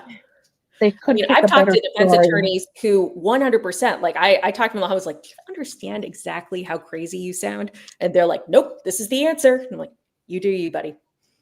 And I thankfully, have not gotten to a point where I've been going to trial on a case like that. But it is what it is. And you know what? We don't have these rules, or we don't have the Constitution for innocent people. We have it for the guilty too. And if you are guilty of a heinous offense, you deserve the best lawyer that. True. Yeah. So and that's the way we work things, that, it's better for 100 guilty men to go free than for one innocent person to spend the night in prison. So that's true. I know it can be difficult to kind of wrap your head around when you're dealing with these kinds of offenses, but even when I was a prosecutor, I felt that very strongly, that they all deserve a good defense. And if I lose something I feel like I should have won, maybe I should work harder next time. Okay. I think Carl Steinbeck, you probably know him, right? Carl Steinbeck said that the strategy for defending someone who is guilty is all you need to do is go in there and just poke holes, poke holes, poke holes. Don't present some double extortion, far-fetched theory because you don't have to prove innocence. He put a higher burden on his job defending Charlie by promoting that story. That he's innocent. And he said that in his opening. Yeah. So even my friend Daniel Meyer, who does criminal defense here in Durham, North Carolina, he pointed that out on the live stream and said, hey, he walked himself out on the ledge there. Like, that's not the standard. Like, why would he come right out and say, he's innocent? You know, now the jury's going to think that, oh, you have to prove that Charlie's innocent. It was bizarre.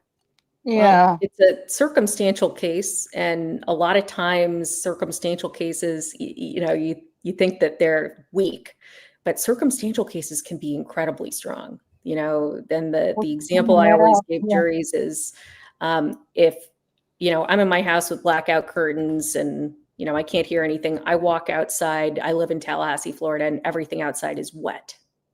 What happened? It rained. Or I'm like, oh, or maybe there was dew on the grass. Or I called my brother down at the fire station and had him spray down the city to mess with my jury panel. But if everything's wet and there's puddles on the ground and the cars are wet and the grass is wet and, you've got a retaining pond and there's water that's flowing into it down all these things point to guilt.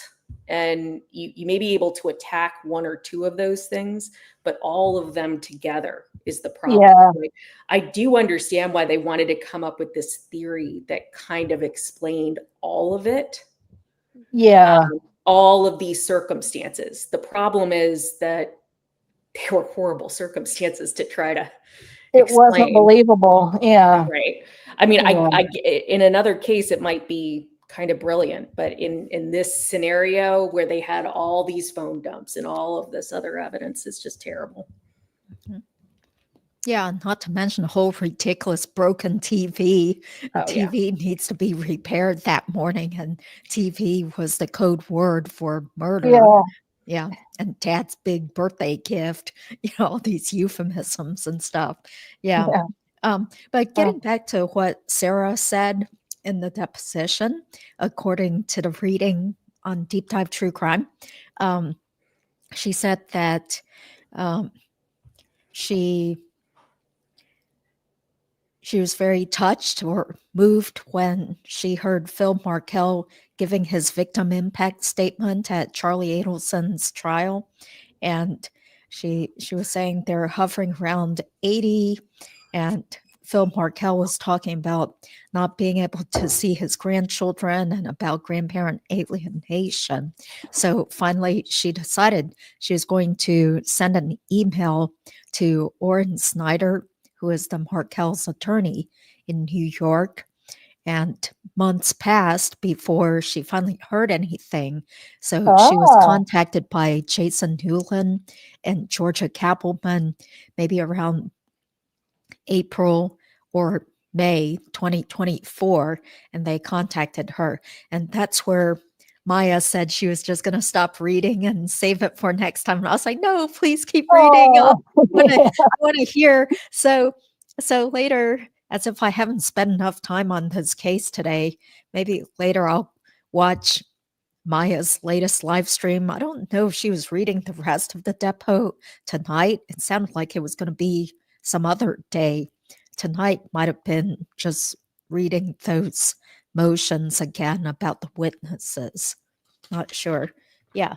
So those are my notes. Oh, she said that going back to that birthday party within a couple of weeks after Dan was killed, she said there was the child's birthday party at Wendi's parents' condo, and everybody, felt so sad for the little boy that they brought Lego kits for him and tried to make it a happy festive occasion.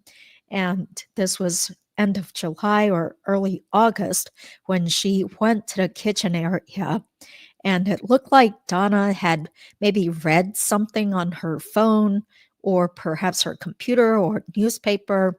She had just read something. And then as soon as Donna saw Sara coming towards her, she looked up and said that strange quote.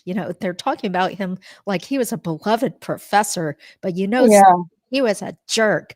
And she just kind of looked up as Sara walked in, and she thought it was so strange and inappropriate because Dan had just died, and you usually don't speak ill of the dead. Right. Yeah. Yeah.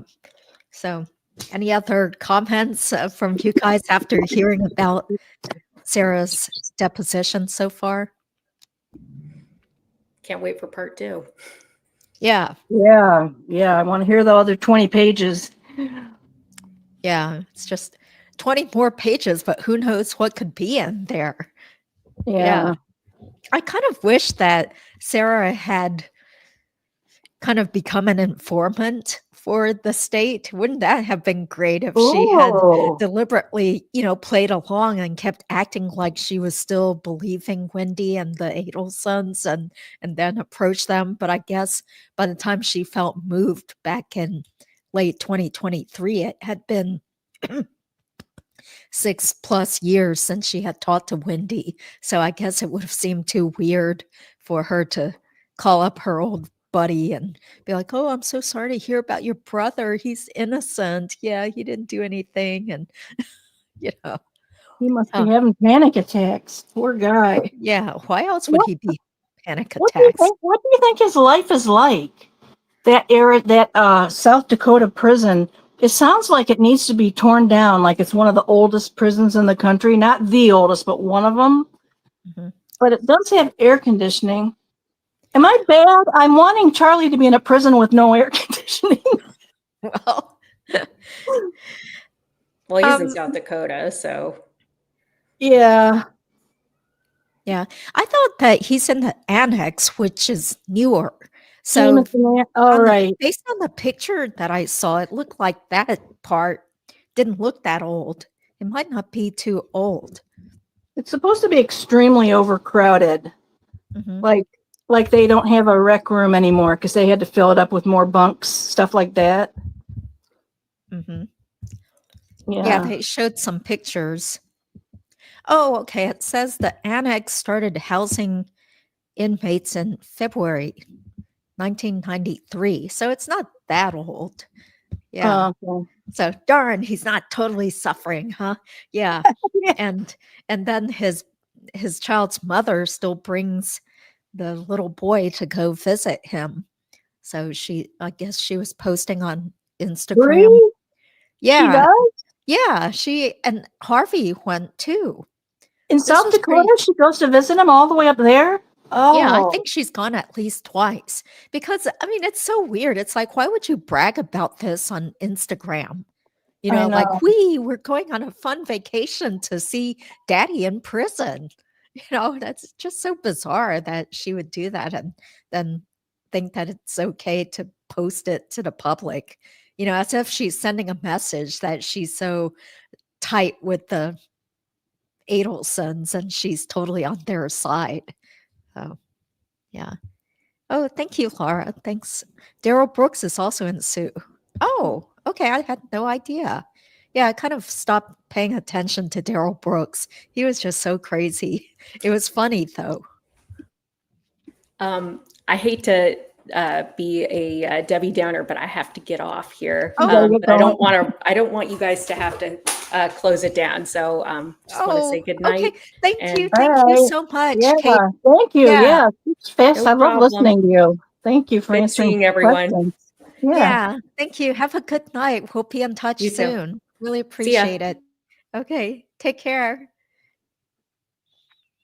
Okay, Patty. So it's just you and me. We'll see if anybody has questions. And then, so what's been going on with you? Sounds like you've been pretty busy with some health things. I have some health stuff. I had a couple of surgeries and, I'm just kind of, getting used to my new normal with aging, but I'm actually improving, some of the stuff I've been doing. And finally I got to the point where I knew I could go to Tallahassee, which was the important thing. So Yay. I made my hotel reservation just actually my husband did it a few days ago. So Great. I'm so excited but the thing about not being able to hear in the courtroom, that's true. So, but I'm figuring if I don't hear it very well in the courtroom, I'll just go back and watch the reruns on YouTube in my hotel room. Mm-hmm. Yeah, that was what was that was so great when I was actually in Tallahassee to be able to then run back to the hotel up the street and then, tune into everybody's shows and SDS and, get to meet people in person and then watch some more of the trial. Because it is true. Like, even when Charlie was testifying, it seemed like everybody was so far away across the room. And it was kind of tough. I tried to sit in the first row or second row. Which Yeah. side were you on, prosecution? Well, I was mostly on Charlie's side because you're on there was that side. more room Yeah. there. Yeah, That's but the side I sit on. Yeah. yeah, hopefully that did not make the jury think that I was there I to know. side with Charlie and show him moral support or whatever, give him support. Yeah. Yeah. Mhm. Yeah. Thank you guys. Thanks for everybody being here. Yeah, Bree took the son too. Yeah. I should check and see like what's going on with her criminal Yeah, I thought cases. she had her own legal problems, and I thought she was just fading into obscurity. In fact, wasn't there something about a domestic with a boyfriend, and that's why I figured she wasn't with Charlie anymore?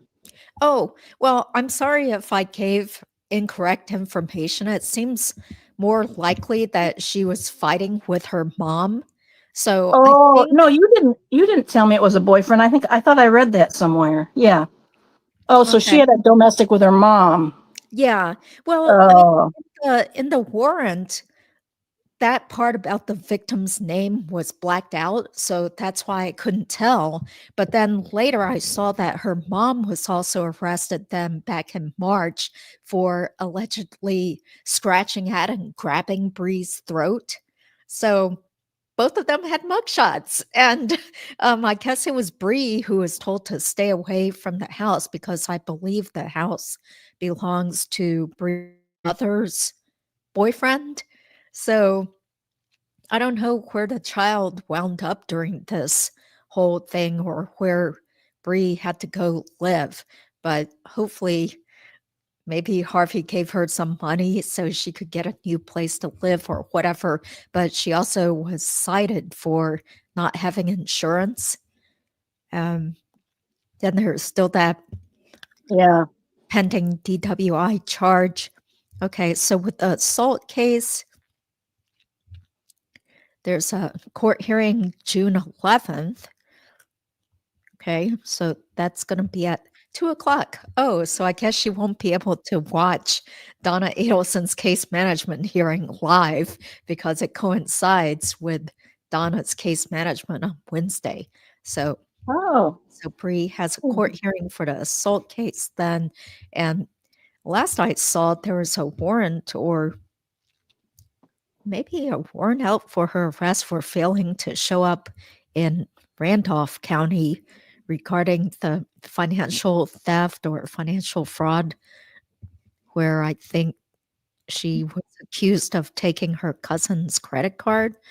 So there was a bond forfeiture, and it's weird. There's no new court date set. I don't know how they handled it if the person just didn't even show up to court, but that's still pending.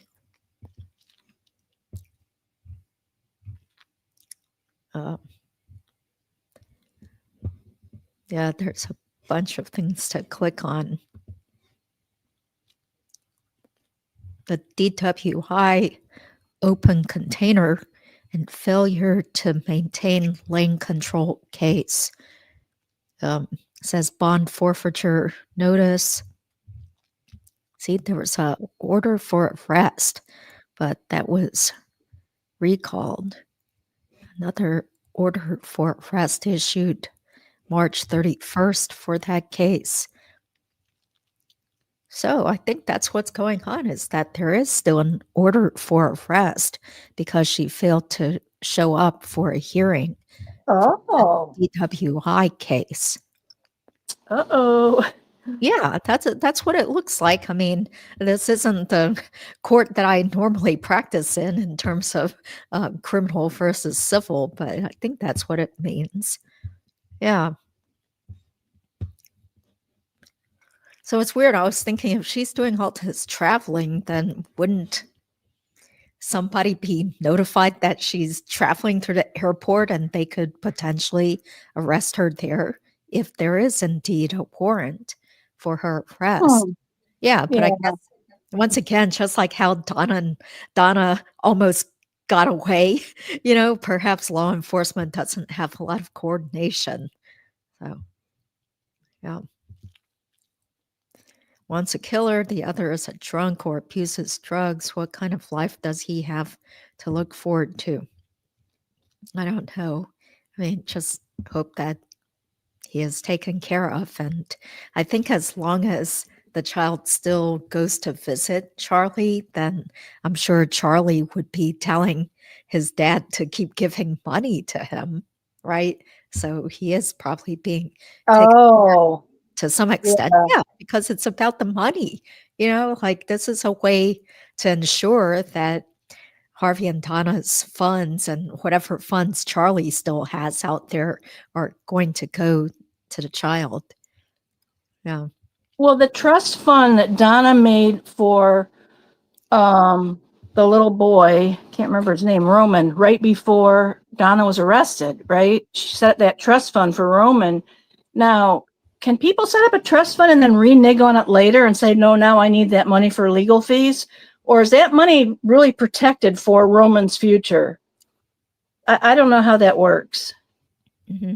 Well, I don't know how the trust is set up, but Right. I just remember Donna saying something about how she was making sure that there were trusts set up, and the child probably started crying. Yeah. Yeah. Okay. So it looks like Spire JFK is upset that this video was set up to mislead people for clicks. Well, I mean that was what do you mean? Well, because of the title, I called it all the latest Dan Markel-Donna Adelson news. Donna released ? Wendy's former friend Sara. Okay, Well, didn't we go and we went over all that? Where's the clickbait? Yeah, I don't get that one. Yeah. Well, it's also because I also saw that other YouTubers were quickly saying, hey, the word on the street is that, maybe Donna's been released or she's been moved or something. So, yeah. But anyway, I mean, ultimately, we did answer the question. She was released from Leon County Jail to be moved to Wakulla Jail. So, okay. Yeah, thank you. Thank you, OP. Really appreciate your support, everybody. Okay. Since Sara gave a depo, does that mean she will definitely be called?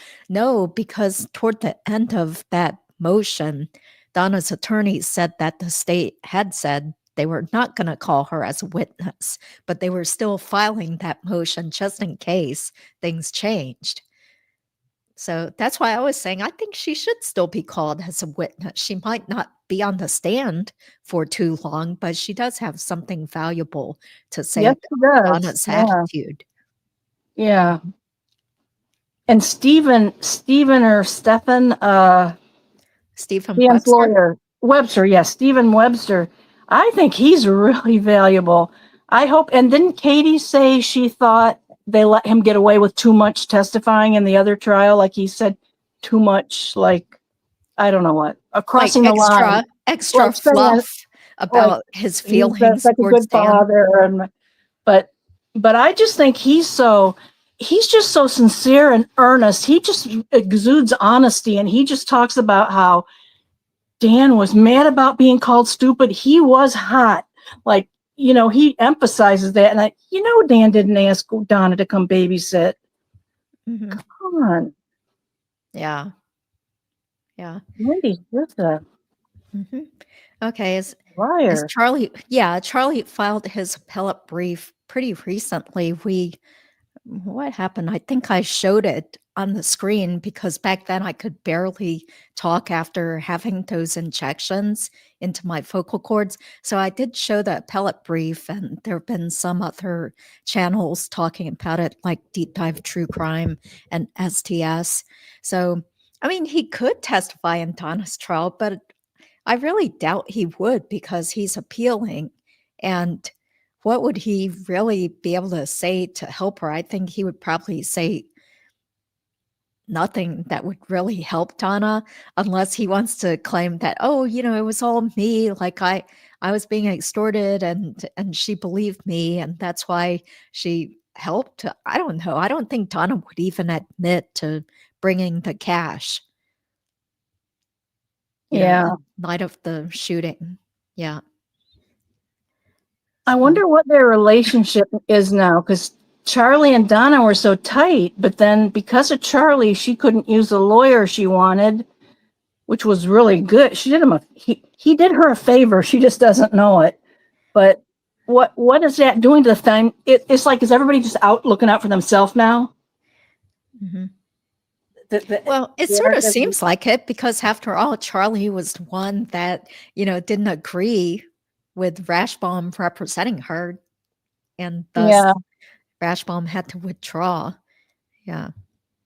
I always wondered why Rashbaum didn't put on a case for Charlie. He didn't have any witnesses. I mean, he had one witness, that female divorce lawyer was really, I thought, to help Wendy's case. He didn't have anybody for Charlie. And then, Georgia questioning Charlie and saying, isn't there anybody that could corroborate this? And he goes, well, there is. And she's just like, like letting a pregnant pause, everybody realized nobody came to testify for him. But then it was just recently I found out they think Rashbaum did that to protect Donna over Charlie. He didn't want Donna to come corroborate, testify for him that, yes, this double extortion thing really went down. Mm-hmm. So if you talk about being conflicted, it goes back before. He never should have been Charlie's lawyer to begin with. Mm-hmm. Yeah. In hindsight, it's like, why would you agree to represent him when you were Harvey and Donna's attorney already since 2016?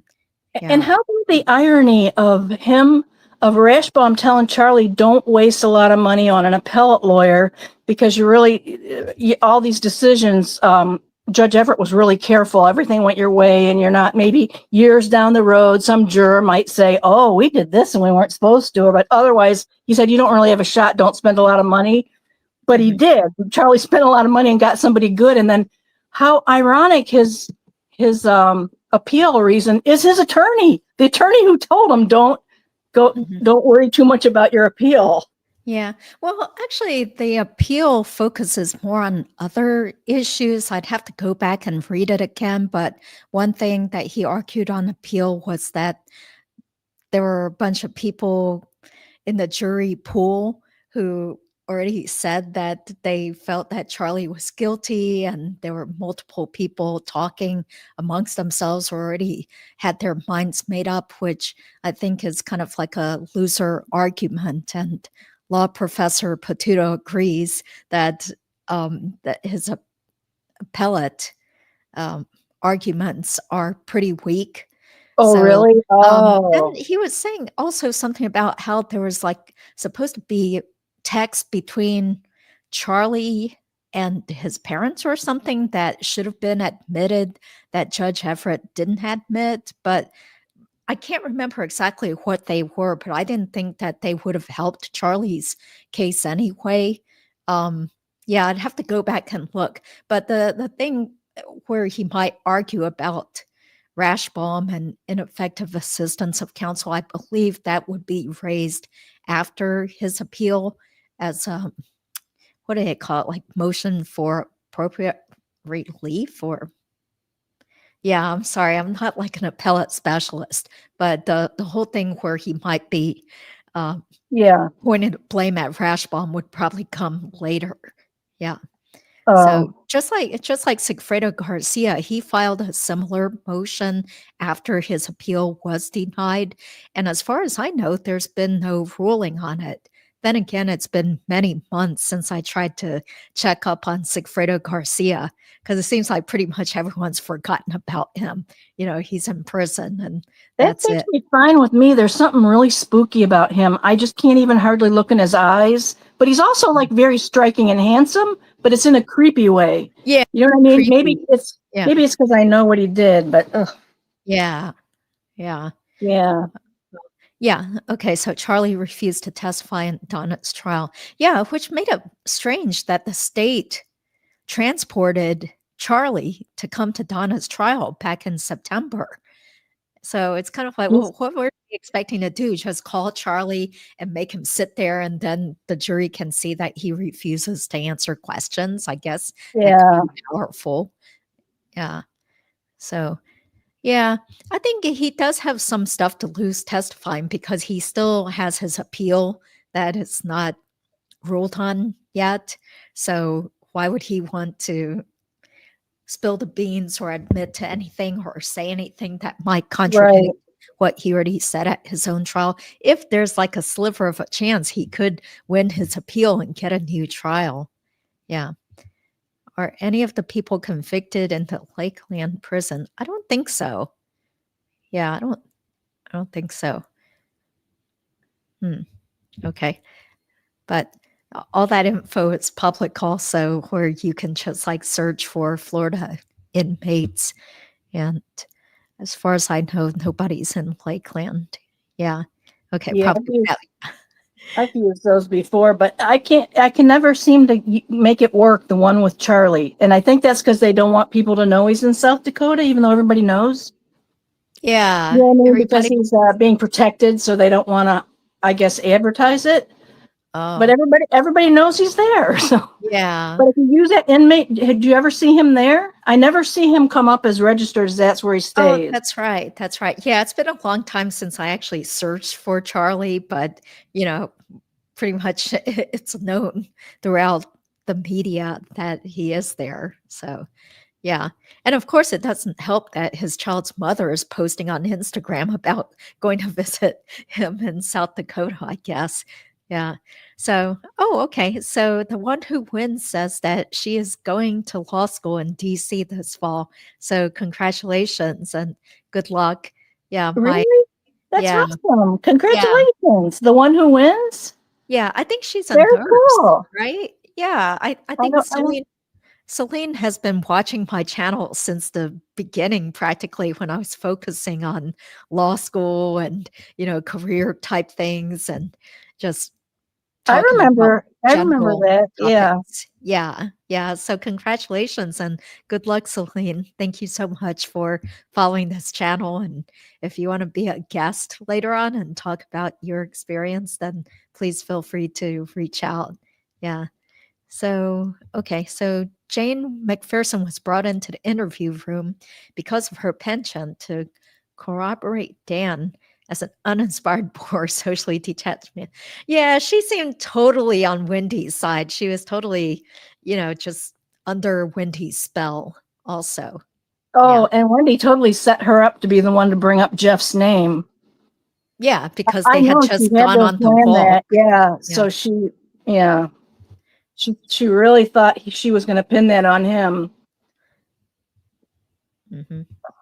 Why did they say the Adelsons are so smart? They're so dumb. Wendi. Yeah. Really. That's why it's so funny that Harvey said on that Matsuri wiretap, he said, I didn't think they were that smart, referring to the investigators. Yeah. Well, thank God they were very smart. Yeah. Okay. You want some phone calls. You missed those days. Yeah. I guess, if I have time, I keep saying I'm going to work harder to try to get Charlie's phone calls from South Dakota, because I don't know what the process is or whether they typically release them, because I emailed somebody before in the prison system and they just ignored me. So, I haven't been that aggressive with trying to go back. You usually have to pay for them? Usually there's a fee for it? The phone calls? Yeah. That I'm not sure. 2 lifestyles. I thought she said she paid for those, but I don't Yeah. know. Well, yeah, there have been times she was told she would have to pay for records and stuff, and she didn't. From what I recall, she just got phone call records, not the actual recordings of phone calls from Leon County Jail. So, yeah, well, I'll have to figure that out. There's like so much to do, and I have real work to do too. But that's one thing that's on my to-do list is to try to get more aggressive about figuring out how to get Maybe phone I'll look calls. into that tomorrow. I'll look into that, or maybe Monday. I'll look into that for you, save you some time, because I think where Carl Steinbeck got somewhere because he called them, because back in the early days when the form never said Charlie was there, he just called them up and said, I think he talked to him. He had a conversation. He was like, is he there? Yeah. He goes, do you know who you have? And he filled him in on Charlie. That's interesting that he actually talked to somebody at the jail. Well, that's good to know that you can reach a live person sometimes. Yeah. Yeah, I think miss it's Carl. I miss every now and then I'll watch. I don't really watch his videos because he's covering other trials, but every now and then I'll watch his shorts and I'm like, go Carl. He's really, that Karen Reed case, he's really revved up. yeah. I just don't care as much about the Karen Reed case. I don't either. It gives me a headache Yeah. thinking about all these bazillion people involved and all their names and their different stories. And, I can't handle that. So this is just the case that I'm really focusing on. So, yeah. Do we think Sarah's depo could be icing on the cake or topping on the cake to arrest Wendi, since they have so much other circumstantial evidence against her? Well, I mean, nothing is really like a aha, ta-da moment against Wendi, though, so far. But that's why I can't wait to hear what Maya on Deep Dive True Crime has to say with reading the rest of the depo.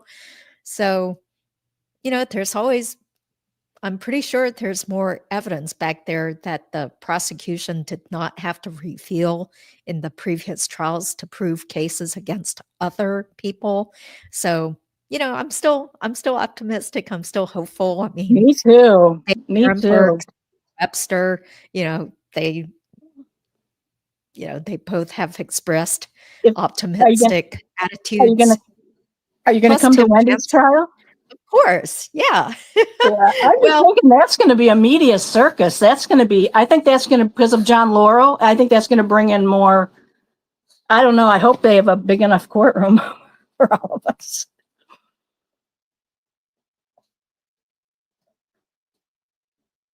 Yep. When Wendi gets arrested, we're all going to get together here, Judy, with your live, and we're going to all have a party. Oh, okay. Yeah, we'll definitely have to pull out the Bullet Rye whiskey and go today. Liquor store. Do you like my shirt? It's my Wendi shooting day shirt. Wendi shooting day?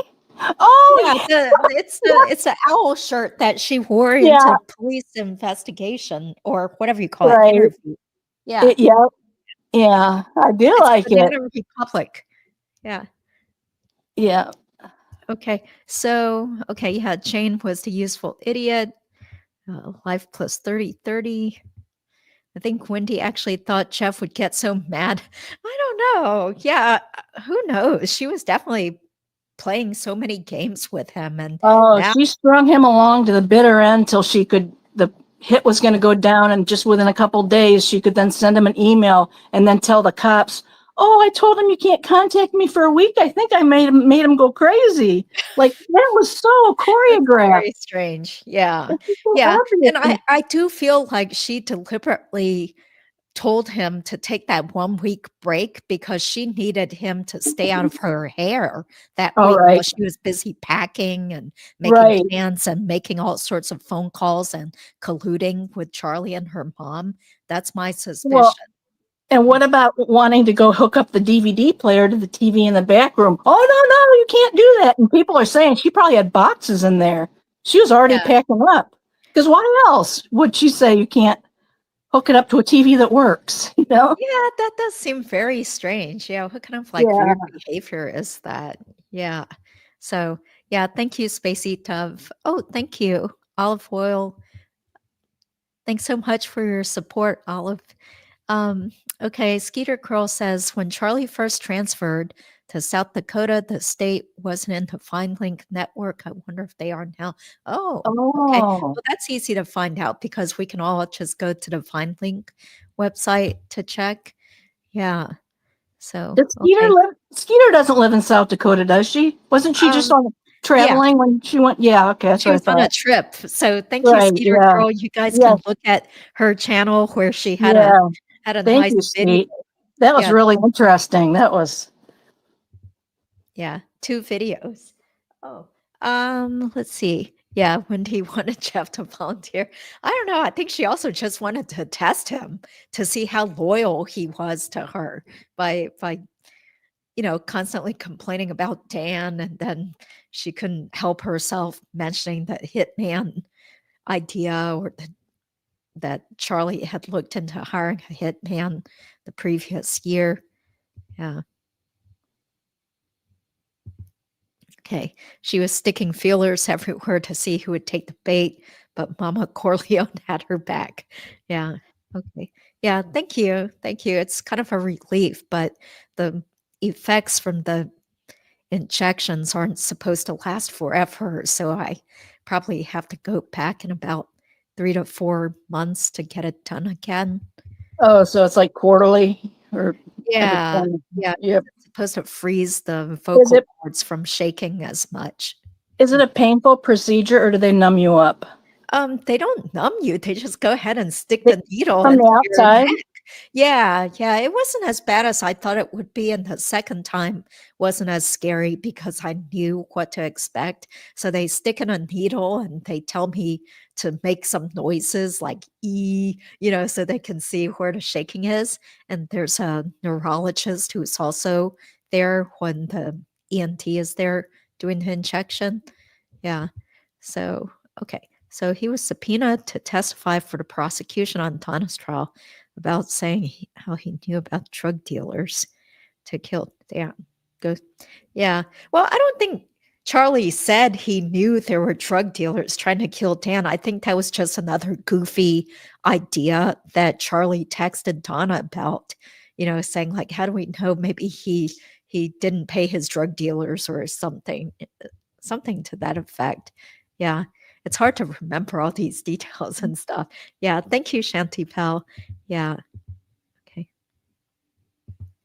Okay. Hi, my father's alibi is here. Okay. Hey, Allison. Hi. Okay. Everyone's Hello, saying Rebecca. hi here. I think that the deposition of Sara, yes, it was. So I'm telling everybody to watch on Deep Dive True Crime. She read most of it, but she said she was going to finish the last 20 pages in a separate video. Yeah, so I can't wait to hear that. I think they want to arrest. Yeah, can you imagine this woman focused on felony cases as a public defender and worked as a criminal defense attorney for 12 years. So for her to just finally come out and say her former friend, Wendi, Donna, and Charlie, she suspects conspired to kill Dan. That's pretty strong, that it's not just somebody on YouTube saying like, yeah, she did it, I want them to arrest Wendi on the courthouse steps as she's leaving from testifying. That would be That's great. what I want. I want a front row seat. I'll videotape it. Yeah, you'll be there with your cell phone. Yeah, thank you. Yeah. Well, I think that would be good because just think of how much more expensive it would be to arrest Wendi if she went all the way back to Texas, or if she went to another country. Then, who's going to pay for this? The taxpayers of Leon County or Florida, to get her and fly her and have the deputies there to transport her. Yeah. So, thank you. Thanks for noticing my owl shirt. Hi, Wifey. Hi. I haven't seen you in a while. I've been missing you. Yeah. She's in Tallahassee. We'll see her in the courthouse. Okay. I Right? think I sort of forgot about that. Yeah, Yeah. there's so many people that actually are going to go to the trial or live in Oh, Florida. she's so nice. When I first was saying I'm going to the trial, Charlie's trial? No, wait, which trial was it? No, yeah, Donna's trial. Yeah, I'm getting mixed up. There have been so many postponements, but when I was going to the other trial, and I had said I really don't know anybody until I don't know anybody, and I knew you were coming down later, but true crime wifey right away said, "Oh, I'll sit by you in the courtroom," because I thought I was going to feel weird being in there by myself. So Mhm. I have a fond spot in my heart for her now.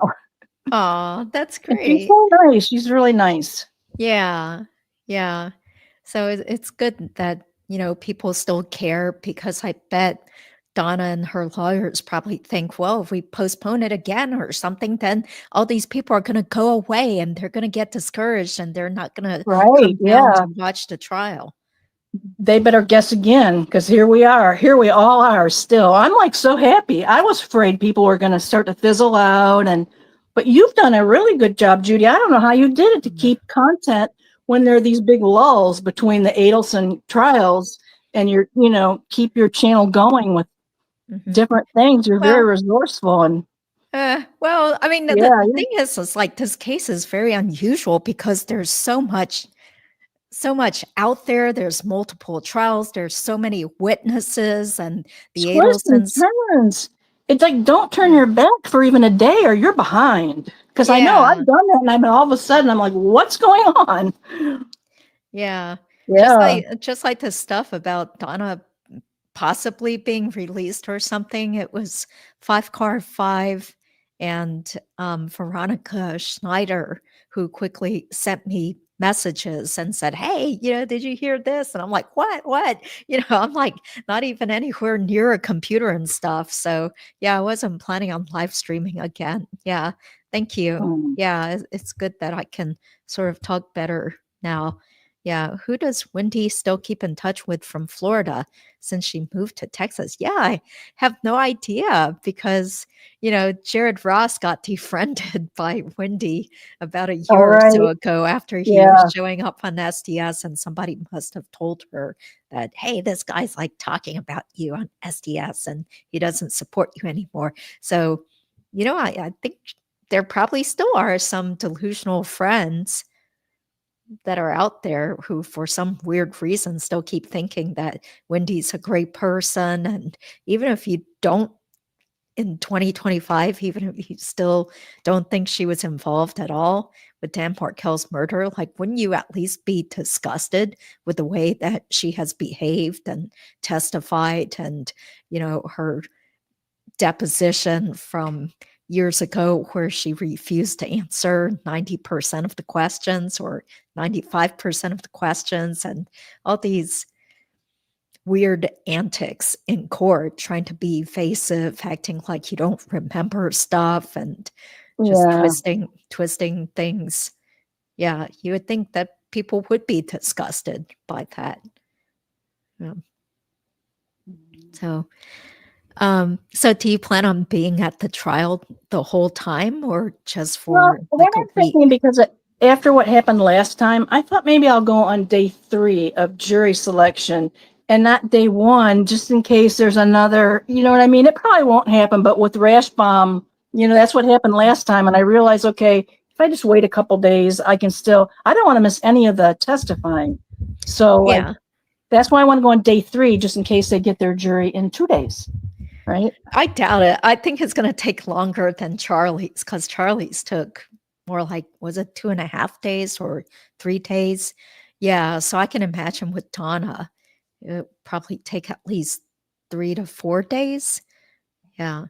So, and then Labor Day weekend, I'm going to go to Alabama and visit my sister-in-law, but she's really nice. I'm happy. I'm going to go from Tallahassee's right between Mobile, Alabama, and where I live. So I thought, well, I'll just drive and spend Labor Day weekend. And I think that's when the motel rates go way up. So, great. And then after that, I figure, don't you think this trial is going to go longer? Because I think these lawyers will put on witnesses, and Rashbaum didn't. That's why I'm thinking Yeah, you're We might right. have You're a right. couple more days. Yeah, because Donna's new attorneys, they do seem to be a lot more active, wanting to Aggressive, file all yeah. sorts of stuff. And so I wonder what witnesses they're going to get for Donna then. Because it was so funny how Charlie originally had this nice witness list with who knows how many people, like 10, a dozen people. And then ultimately it was just Wendy's family court lawyer who testified and barely said anything. It didn't really help him, in my opinion. Yeah. Well, maybe that attorney, is her name Kristen Adamson? Maybe she would testify for Donna's side again, or testify for Donna. Oh, like against Dan? Like, Or, well, I mean, just not really. She doesn't even have to be for or against either side, but the defense could say that, look, here's the attorney coming again to say that this motion was not anything that serious, that, nobody took it, just like how Wendi said, like, nobody took it seriously. It wasn't a big deal. Yeah, he right. emailed it to 14 people, though. Yeah, that was a great cross-examination where, I not loved it. cross-examination, but basically, Kappelman pointed out, like, didn't you send it to whatever, like 12 or 14 friends, and you emailed it, you forwarded it to this person, this person, this person, So clearly she was very, very upset about this motion, and Donna was too, I'm sure, because it had to do with taking the sunshines, not having unsupervised visits with her sunshines. I think that was the last straw for her, because she has to be in control. She certainly isn't going to have supervised visits. And how would that look in front of all her la-di-da friends and the social circles, Yeah. That wasn't, I don't believe that at all, that she wasn't upset. I think that was the last straw for her. But for Wendi, she was, I think her law license was at jeopardy, wasn't it? For the fraud charges and the lying about money. It could have been. Yeah, it could have been. But at the very least, I think that she and Donna would have been scared that something could happen to Wendy's job, because she had her job through her connections with Dan. So her job was a tenured professor position. It was a contract position. So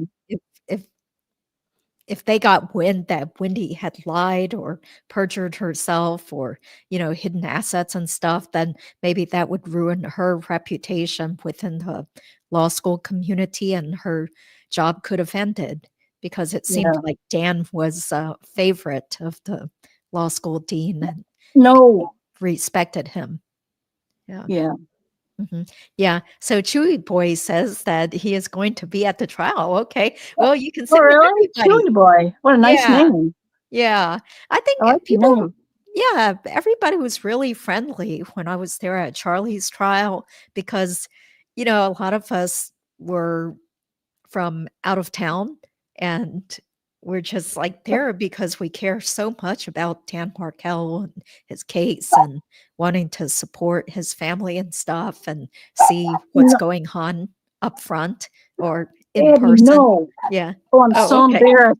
Judy just taught us today about how to have a YouTube channel. And not having dogs in the room. And I'm even like trying to center my head better. Like, I'm real conscious of these. Can you take them out? They can't be in here barking. It's okay. It's okay. I probably have to get going, because, I wasn't expecting to live stream twice today. And then we're also supposed to, no, it's not from Wendi, because I remember seeing like where the shirt came from. So that would be funny if I accidentally bought Wendy's used clothing. We can't wear stuff like that into court, right? You can't wear No, you can't. I'm sure. But you can wear a spoon necklace and hide it in your shirt. No one will know. Okay. I was thinking of mailing them to Georgia and Sara. Oh, well, I'm sure they're not going to wear it to court. They won't. But are they even allowed to accept gifts? I'm just thinking it might give them a good chuckle. Yeah, I think they can get like small gifts. Yeah, but I always heard, I don't know if it's actually published or something, but for courthouse staff, I think it's okay to give gifts up to a certain amount, like $25 or whatever. So there was one time I bought like a package of cookies that was all sealed, so it looked Oh, good and right. legitimate. I brought Yeah. cookies to the court clerk's office and family court staff. So I think it is okay for them to accept small gifts. Yeah, because I was thinking of Yeah. maybe sending one of those like edible arrangements or bagels or Oh, flour. right. I don't Yeah. know. I mean, Yeah. you just want to show some Good ideas. appreciation because they work so Yeah. hard. Yeah. So I haven't heard part 2 because the last time I checked, Maya had just finished doing. Well, actually, the first part was yesterday, but she hardly read anything because the power Yeah. went out due to a thunderstorm. So I don't know if that Right. counts as part 1, but I did watch, Patty and I did watch whatever was just done this afternoon. Yeah. Yeah. So there's the last part that we're still waiting on. Hi, Rosie. Hi, everybody. Okay, let's see. Yeah, we can't wait. Yeah, I think the gray dress is gone. Maybe she finally can't fit Yeah. into or Maybe something. it is. I wonder what dress. Maybe she'll wear her navy blue dress again. Yeah, the Maybe blue she'll stay dress. with a 2 times each theme. Yeah, that would be nice because Yeah. I went out and found one that looks like it. So I would like to get my money's worth out of that dress. Yeah. Yeah. Susan and Rick. I don't remember Susan and Rick being on the witness list, but I sure hope they have talked to the investigators because they sound like they would have a lot of good information since they were in touch with Donna until the very end. So, but they don't have to, people don't have to cooperate with talking with the police. So, let me think. Susan and Rick. I wonder how Susan feels. Like, does she still support Donna? Because the last time True Lifestyles got a bunch of phone call records, I don't think there were any more calls between Donna and her friends. Yeah. It's just Harvey pretty much all the time talking to Harvey. People must be dropping them like flies, don't you think? Yeah, and that's what Of they their should do social because circles are like, yeah. yeah, because why would Susan and Rick want to potentially be subpoenaed or have to testify at trial or have a deposition or something? And it's so embarrassing too, if they're going to be publicly supporting Donna. Yeah. Let me see. Maybe I don't have it saved. I thought I had the witness list. Yeah, must have deleted it because so many of these court files are huge, like huge PDFs taking up a lot of space on my computer and stuff. Yeah, but I don't think they are. Last I recall, it's been a while, but they could be in the future. Yeah.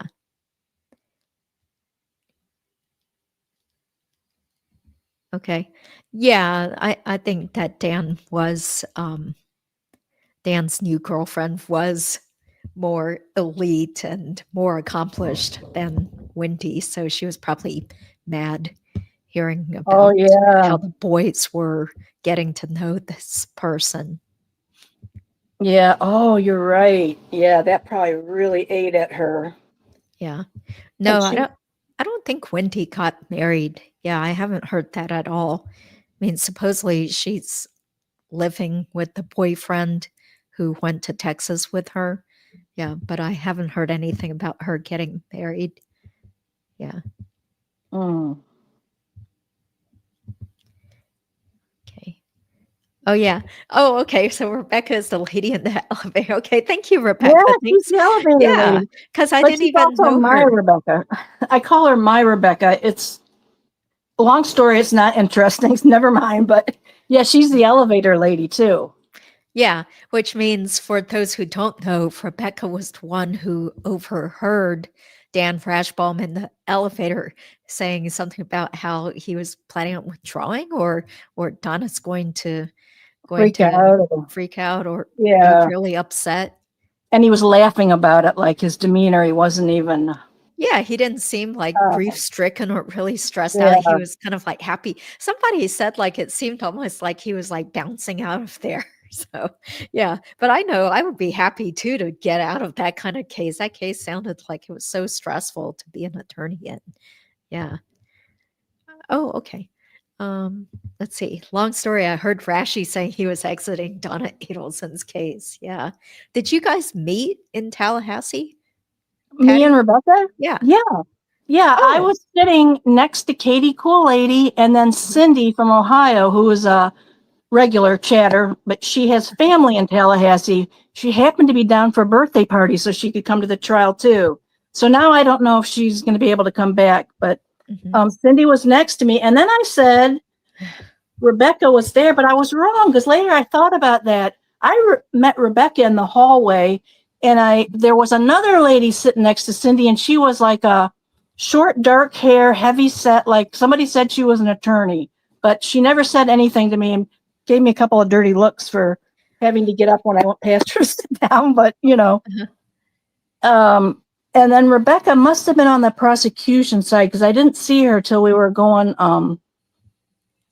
to the elevator. We were all leaving and we went in different directions and I was walking with her and I just wanted to be, you know, I tend to be kind of shy. So I like pushed myself. So I just said to her, oh, hey, I haven't met you. I'm Patty. Nice to meet you. And she said, oh, I know who you are. And I was like, really? It was because of you. Oh. So that's how I met Rebecca. Yeah. Yeah. And she's cool. she's a mod for Patty Wilson. So it's all in the family. Oh, yeah. It's always nice to finally meet people in real life. Yeah. Yeah. So, okay. So, hi, Amazingly True.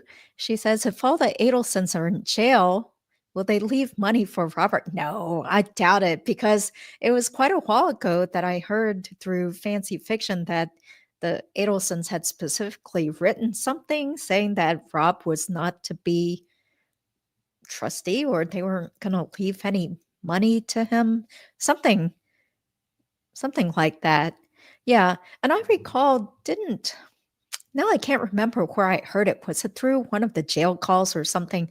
They were saying that they were thinking about making Michael Mintz the trustee or having him in charge of the money. And I thought it was kind of weird. I was like, why wouldn't they make Wendi in charge of the money? I guess she had already wiped her hands clean of her parents. And yeah, this was before Donna got arrested.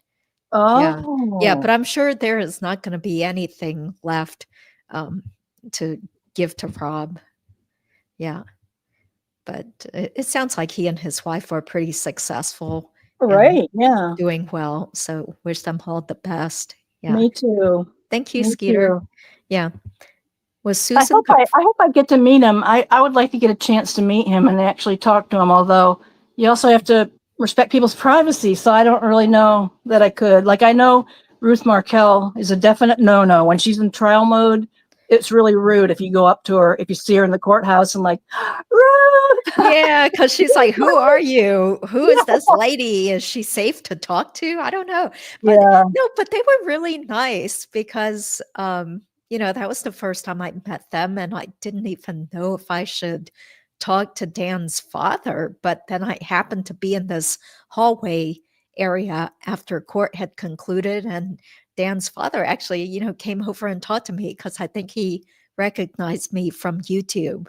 Oh, so he was very friendly and talkative. And, you know, I mentioned how I had a friend who was also friends with Dan because she's a law professor and stuff. So, yeah. So they were very, very nice. I mean, I kind of felt that Dan's sister was more reserved and didn't really seem like she wanted to talk to a lot of strangers, which I can totally understand. So if I do go, I would try to be pretty inconspicuous and not want to bother them because it's not like it's I don't party. But I was thinking if I give them a spoon necklace, Shelley and Ruth, I'm thinking I'll give them to somebody else, like maybe Fancy Fiction or somebody to pass them on because I don't want to approach them.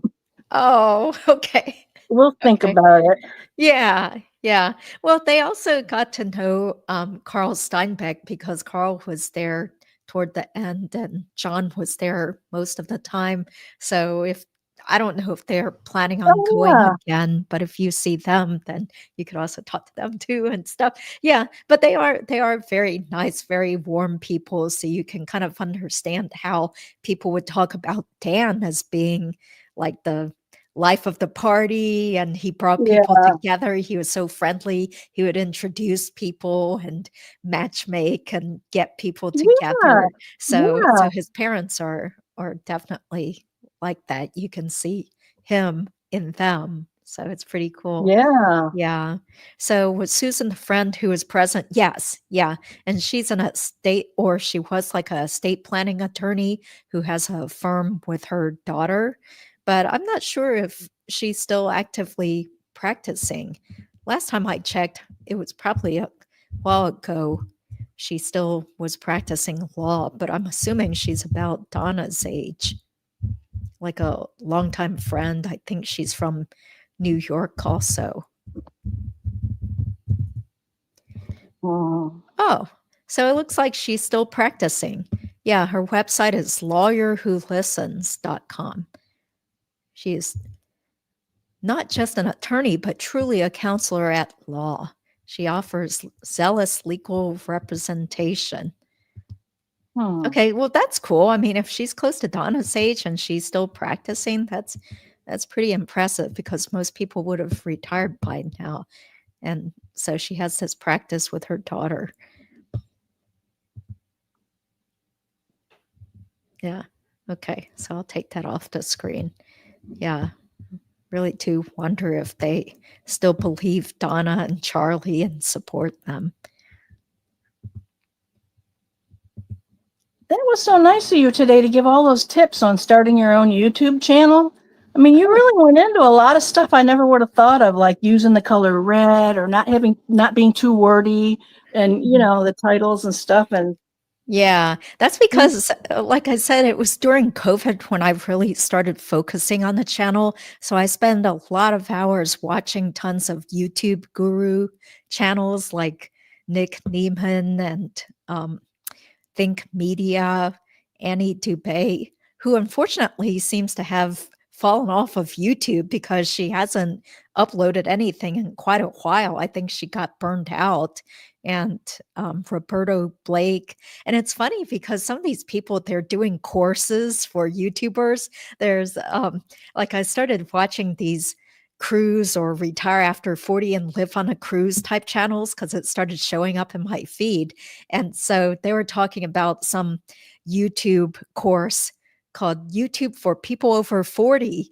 And so I clicked on the website and you can pay $197 to watch their course videos. I was like, I don't need to do that. You can just watch these other like YouTube guru channels for free and get those tips, which kind of are common sense too, because if you watch a lot of YouTube, you can also see for yourself why do I like this channel better than the other channel, or why did this channel seem to suck, compared to this other channel, and what things do YouTubers do that really aggravate me and make me not want to subscribe. So yeah. So what about you? Are you planning on ramping things up with YouTube, especially when Donna's trial happens? Yeah, I am. I've been thinking about it.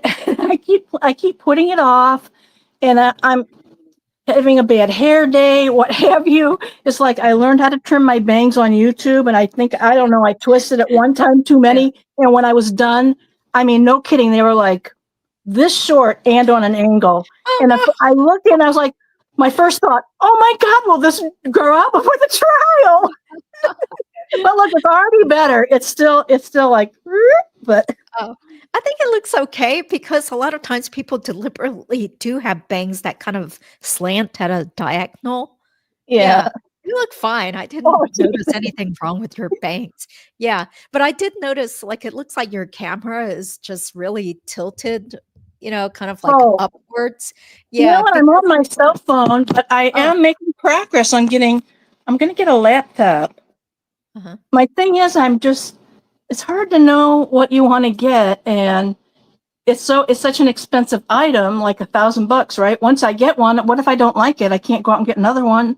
So Oh, stuck in the cycle of, so my son was helping me and we had it all figured out and I knew what I wanted to get. It was $900 and it was actually has a really good graphics card if you're into gaming, which I'm not now, but I used to be. So I wouldn't mind having that option, but it has a camera, it has stuff. But then the last thing my son texts me and says, but Mom, you should go see one in a store first and make sure you don't mind the 15-inch screen because it's a 15-inch on a diagonal laptop screen. And he said, you might want a bigger screen. So now I'm like, oh, I've been trying to order this for a year now. And I finally thought I was there. And now I'm like, I got to go look and see if 15 inches is too little. I mean, it's going to be big. I'm used to a cell phone screen. I mean, it's going to be bigger than that. So yeah. I'm sure no matter what, it'll be good because it's still something that's, yeah, like a new product. Yeah. and It's not like portable, you're and I can bring it to using, Tallahassee. Yeah. you're not using like a 10-year-old cell phone. Yeah. But I think people want to hear your thoughts because not only did you actually know the Adelsons way back in the 80s, but you're right there and you're personable and people Yeah, want the information. So well, thank sometimes you, who Judy. cares if it's not you're so perfect looking? You're Yeah. so encouraging. Thank you, Judy. Yeah, I am. In fact, my first post I want to make is going to be about your anniversary because I am Oh, planning something special for you. oh, thank you. Thank you. You don't Yeah, have to. Nobody I really can't. I cares that can't much. come. I can't get to it tomorrow because I'm going to a dance recital. But I'll probably do it on Sunday. Oh, okay. Well, thank you. Whatever you want to do, that's I fine. hope you like it. I'm Yeah. excited.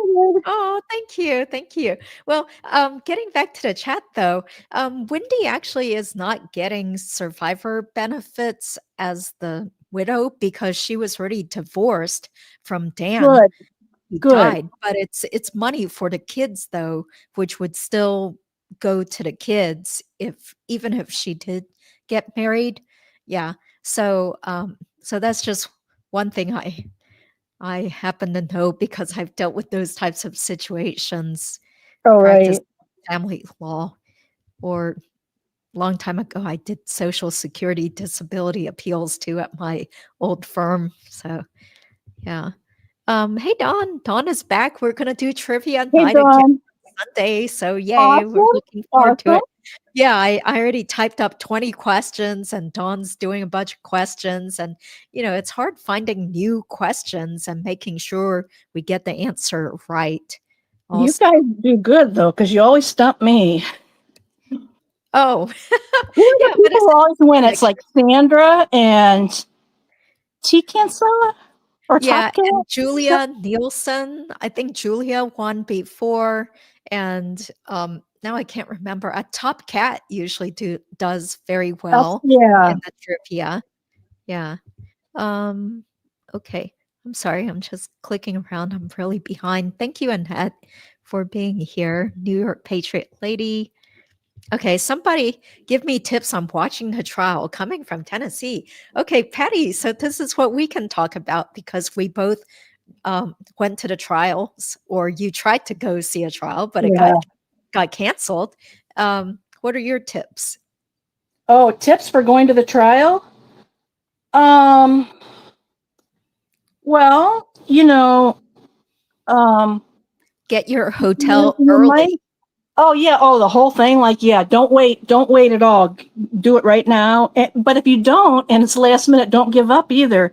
Because last time, I can't remember why I didn't. Oh, I know what it was. Last time I booked an Airbnb that was $38 a night, and I was so impressed with myself. I thought I can afford to come back to everybody's all the Adelson trials at this cost, but it didn't look like a safe neighborhood. And so then this was when we were coming back from our big trip out west, and we were coming back going through Tallahassee. So Steve said, well, do you have that address? Let's go look at it. And he's, I thought it wasn't that bad, but he was, no, you're not staying here. So he found that hotel. It's called the Candlewood Suites. It's a nice hotel. It's clean. It's really comfortable beds. but it's old. It's not decorated really nice or, you know, fancy, but that's perfect for me because I want something that's affordable and, but clean. I can't, if it's like bed bugs or, ooh, you know, forget it. Mhm. So yeah, Okay. so tips, tips. So get your room and don't wait. But if you do go last minute, don't give up either. Because my husband was so bound and determined I was not going to stay in that Airbnb. He was going to their Candlewood Suites website every day, several times a day, and he must have just happened to click on a cancellation, and he got it. And it was last minute, and he got it. And it was it was 16 days. It was a long reservation. Mhm. So okay, so what else?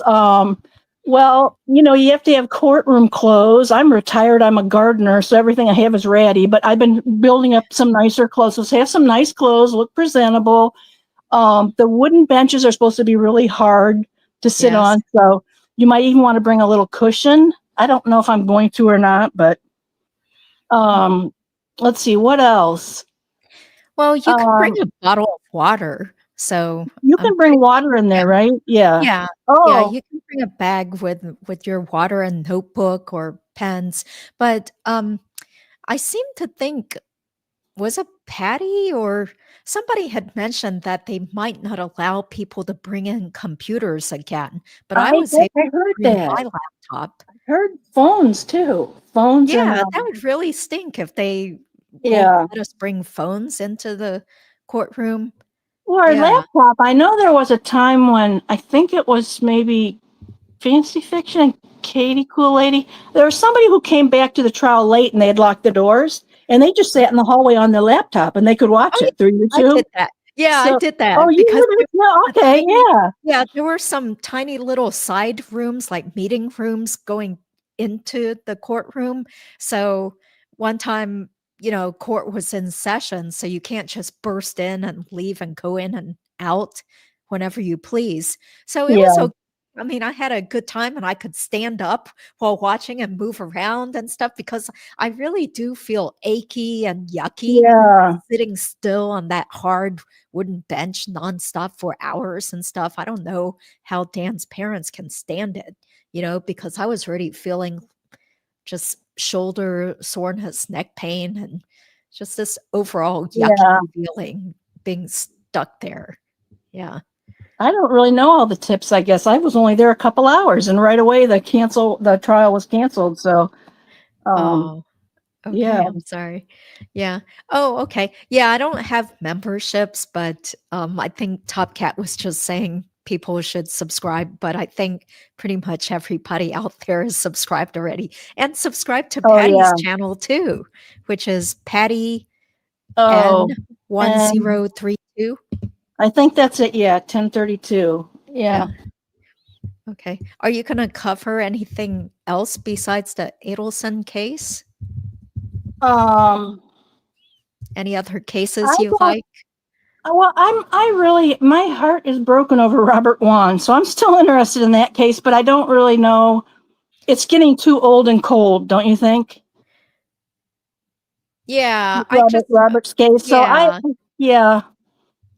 Well, you could always do I'd your own like to- video because it does aggravate me when I see these other YouTube channels and they cover Robert's case and there's there's no news or anything. And sometimes they get facts wrong, but I yet they know get that's like yeah, 100,000 views. And I'm like, well, screw this. yeah. I actually knew him and I know his family, but when I do a video or live stream about the Robert Wan case, I'm lucky if I could get 1,000 views or 2,000 views. So it's just really depressing in a way. Yeah. So, I'm not about the making a big, popular channel or anything, but I just like being a part of drumming up more attention against about this case and being a part of that and speaking out because I keep referring to Carl Steinbeck, but he's the one who said that public really can put pressure on a prosecution. So I think and keep the attention going. yeah, sure. We need to just show up to just show support, nobody's going to be rowdy or holding picket signs or wearing crass t-shirts, like arrest Wendi now. I don't think Yeah. most people are going to Oh, act like here's that. another tip. Know where all the restrooms are. Because if Wendi has to pee and her bulldog is there, she will block the door. You shall not pass. Geez. Don't knock your computer down. I know you're passionate about this. Yeah. But yeah, geez, what if I have to pee? You know what? I'm just going to push her my way past her. Uh-huh. You think she'd take a swing at me? Oh, can you tell people the whole story in case they don't know what you're talking about? Okay, yeah. I shouldn't have called her a bulldog. That wasn't very nice. But Wendi came to testify at Charlie's trial. So she was sitting there with this person, and I guess you would call her an advocate, but she's a lawyer too. And actually, I feel bad for calling her a bulldog. She's actually kind of attractive, but some photographer, I think it was the newspaper photographer, Yeah, not in get a that picture. That picture looked and she looked up and she looked really angry. And Wendy's sitting there like on her phone, and got a picture. And so that's a picture I saw that she just looked so scary. So that's why I called her a kind of a bulldog. But then someone said Wendi went to the bathroom and she stood and guarded the door and wouldn't let anybody go in because heaven forbid somebody hears Wendi tinkle and then knows she tinkles, or goes in to look at her like, oh, Wendy's in the bathroom, or takes pictures of her or something. Yeah. Didn't she actually say something like, hey, hold on, I got to make sure there are no crazy people in there or something to that effect? I didn't hear that part, but I believe it. That sounds okay. Yeah. Okay. Well, how is parking? Well, the right down the street from the courthouse, there's a parking garage. And I don't know what you have to pay to park, but I don't know what the fee is because the first day when I went, which was the only day, I parked in handicapped because I have a handicapped decal, but it's my husband's, it's not mine. But I did park there, and but I was gonna figure out where the parking garage was. It was just so easy because there was right outside the door. There's a whole row of spots, but yeah, I got to use the parking garage, so I got to figure that out. Okay. Yeah, the last time I stayed at the DoubleTree, which is just about 3 blocks north of the courthouse. So it was kind of a grungy old hotel. I didn't really like being there. It was creepy in the hallways, and the whole place just kind of had this like weird musty, probably moldy stench. And but the only good thing was that it was so close to the courthouse. So, and it wasn't that expensive. I mean, the price was okay. So, I don't know. I mean, if you want to just be at a place that's safe and close to the courthouse, then you'd probably walking want to distance stay would be at the perfect. DoubleTree. Yeah. Yeah. So I didn't park. I didn't have to deal with a car there. Yeah. And this is what I found frustrating is that most of the time the court started at 8:30. So you have to be there before 8:30 if you want to get a good seat. And if you're late, once again, you have to wait until there's a break before they will let you go inside. Most of the time they did have somebody kind of guarding the door or something. Yeah. So it was weird because where I practice, court starts at 9:00. So it was like, man, I'm so exhausted because I'd stay up the night before chatting with all the YouTube friends and, having dinner with people and doing live streams and videos and editing and stuff. So it was like constant work. It's a lot of work being a YouTuber / wannabe journalist. And of course, there are real professional journalists there too. So everybody's busy. But you got to be there before 8:30. Yeah. Thank you, Kelly. Yeah. I'm supposed to do a live stream with Kelly tomorrow with our skating channel. So my skating channel is Live to Skate or Nice. Live to Skate Is figure that skating. Yeah. Yeah. Okay. Not nice, but true. Okay. Yeah. Okay. It's a public restroom, Wendi. Stay in your lane. Yeah. I'm so proud of Sara Yousuf for giving up to Adelson's justice for Markel's. Yeah. I'm I thought what she said was very interesting. Yeah. Hey, Sully, thank you for being there. Yeah. With all the money Wendi has, she should be able to afford a bodyguard. Yeah. Well, she was also there with John Lauro, her attorney. Yeah. Okay. Thank you, Rebecca. She's a person who lives in Tallahassee, so she says it's cheap to park. How about when Charlie was flirting with her, not knowing she was? Yeah, that is weird. Yeah. Where Rashbaum had to tell Charlie, hey, stop waving or smiling or whatever, the jury can see you. Yeah. Yeah, that would be funny if she wore the same dress. Wendy's red dress. Yeah, I still have that red kimono thing that I wore to mock Wendi. Like but I think people were appalled when I wore that red dress and did a funny skit with the bullet rye whiskey. The bar mitzvah dress. Yeah, bar mitzvah. Yeah. Wendi wears her lucky shoes. Yeah, someone said that the shoes that she wore were very beat up and nasty. Like Wendi needs new shoes. Okay. Oh, good. You got a dress like Wendy's? Which one? Hopefully it's not the bra mitzvah red robe. You should wear that dress to the trial, Judy. You could pull that off. I don't think the judge will let me go into the courtroom wearing that. Yeah. Oh. Yeah. Okay. Yeah, she doesn't have the body to pull the red dress off. That doesn't seem like a synagogue dress either. Exactly. It was so inappropriate. Yeah. Okay. Well, people are leaving. Okay. Yeah, it is very, very late. I usually don't live stream this long. Thank you so much, Patty. Yeah, we'll be in touch. Judy. Yeah. All right. It's an honor to talk with you and to finally be able to talk without my voice shaking all over the place, even though it's still not 100% wonderful. Sounds great, though. Thank you, Rosie. Thank you, Manhura. Yes, it's all about justice for Dan. That's right. Oh, you accidentally smuggled it. Oh, that's scary that somebody could bring a knife into the courthouse. Okay. Oh. Yeah. They need to have better security. If you see me in the courthouse, please come up to me and get a spoon necklace because I made 22 of them and I don't want to be stuck with them. Okay. Yeah, I'll be glad to take one of your spoon necklaces and we can make it one of the prizes for the trivia night on Sunday. Yeah. And Chewy Boy, you can have one too and give it to your partner. Sure, anybody can wear a necklace with a spoon, Yeah. Well, that's true. Yeah. Yeah. Okay, well, I gotta get going. It's so late. I can't believe it. Okay. Thank you guys for caring. Justice for Dan. See you on Sunday. Or if you like skating, join me on Live to Skate figure skating with Kelly Commentates tomorrow, late afternoon. Yeah, I totally forgot the time, but I know I wrote it down somewhere. I think it's like 4:30-ish. I'm going to be gone at my grandson's dance recital. So, how wonderful.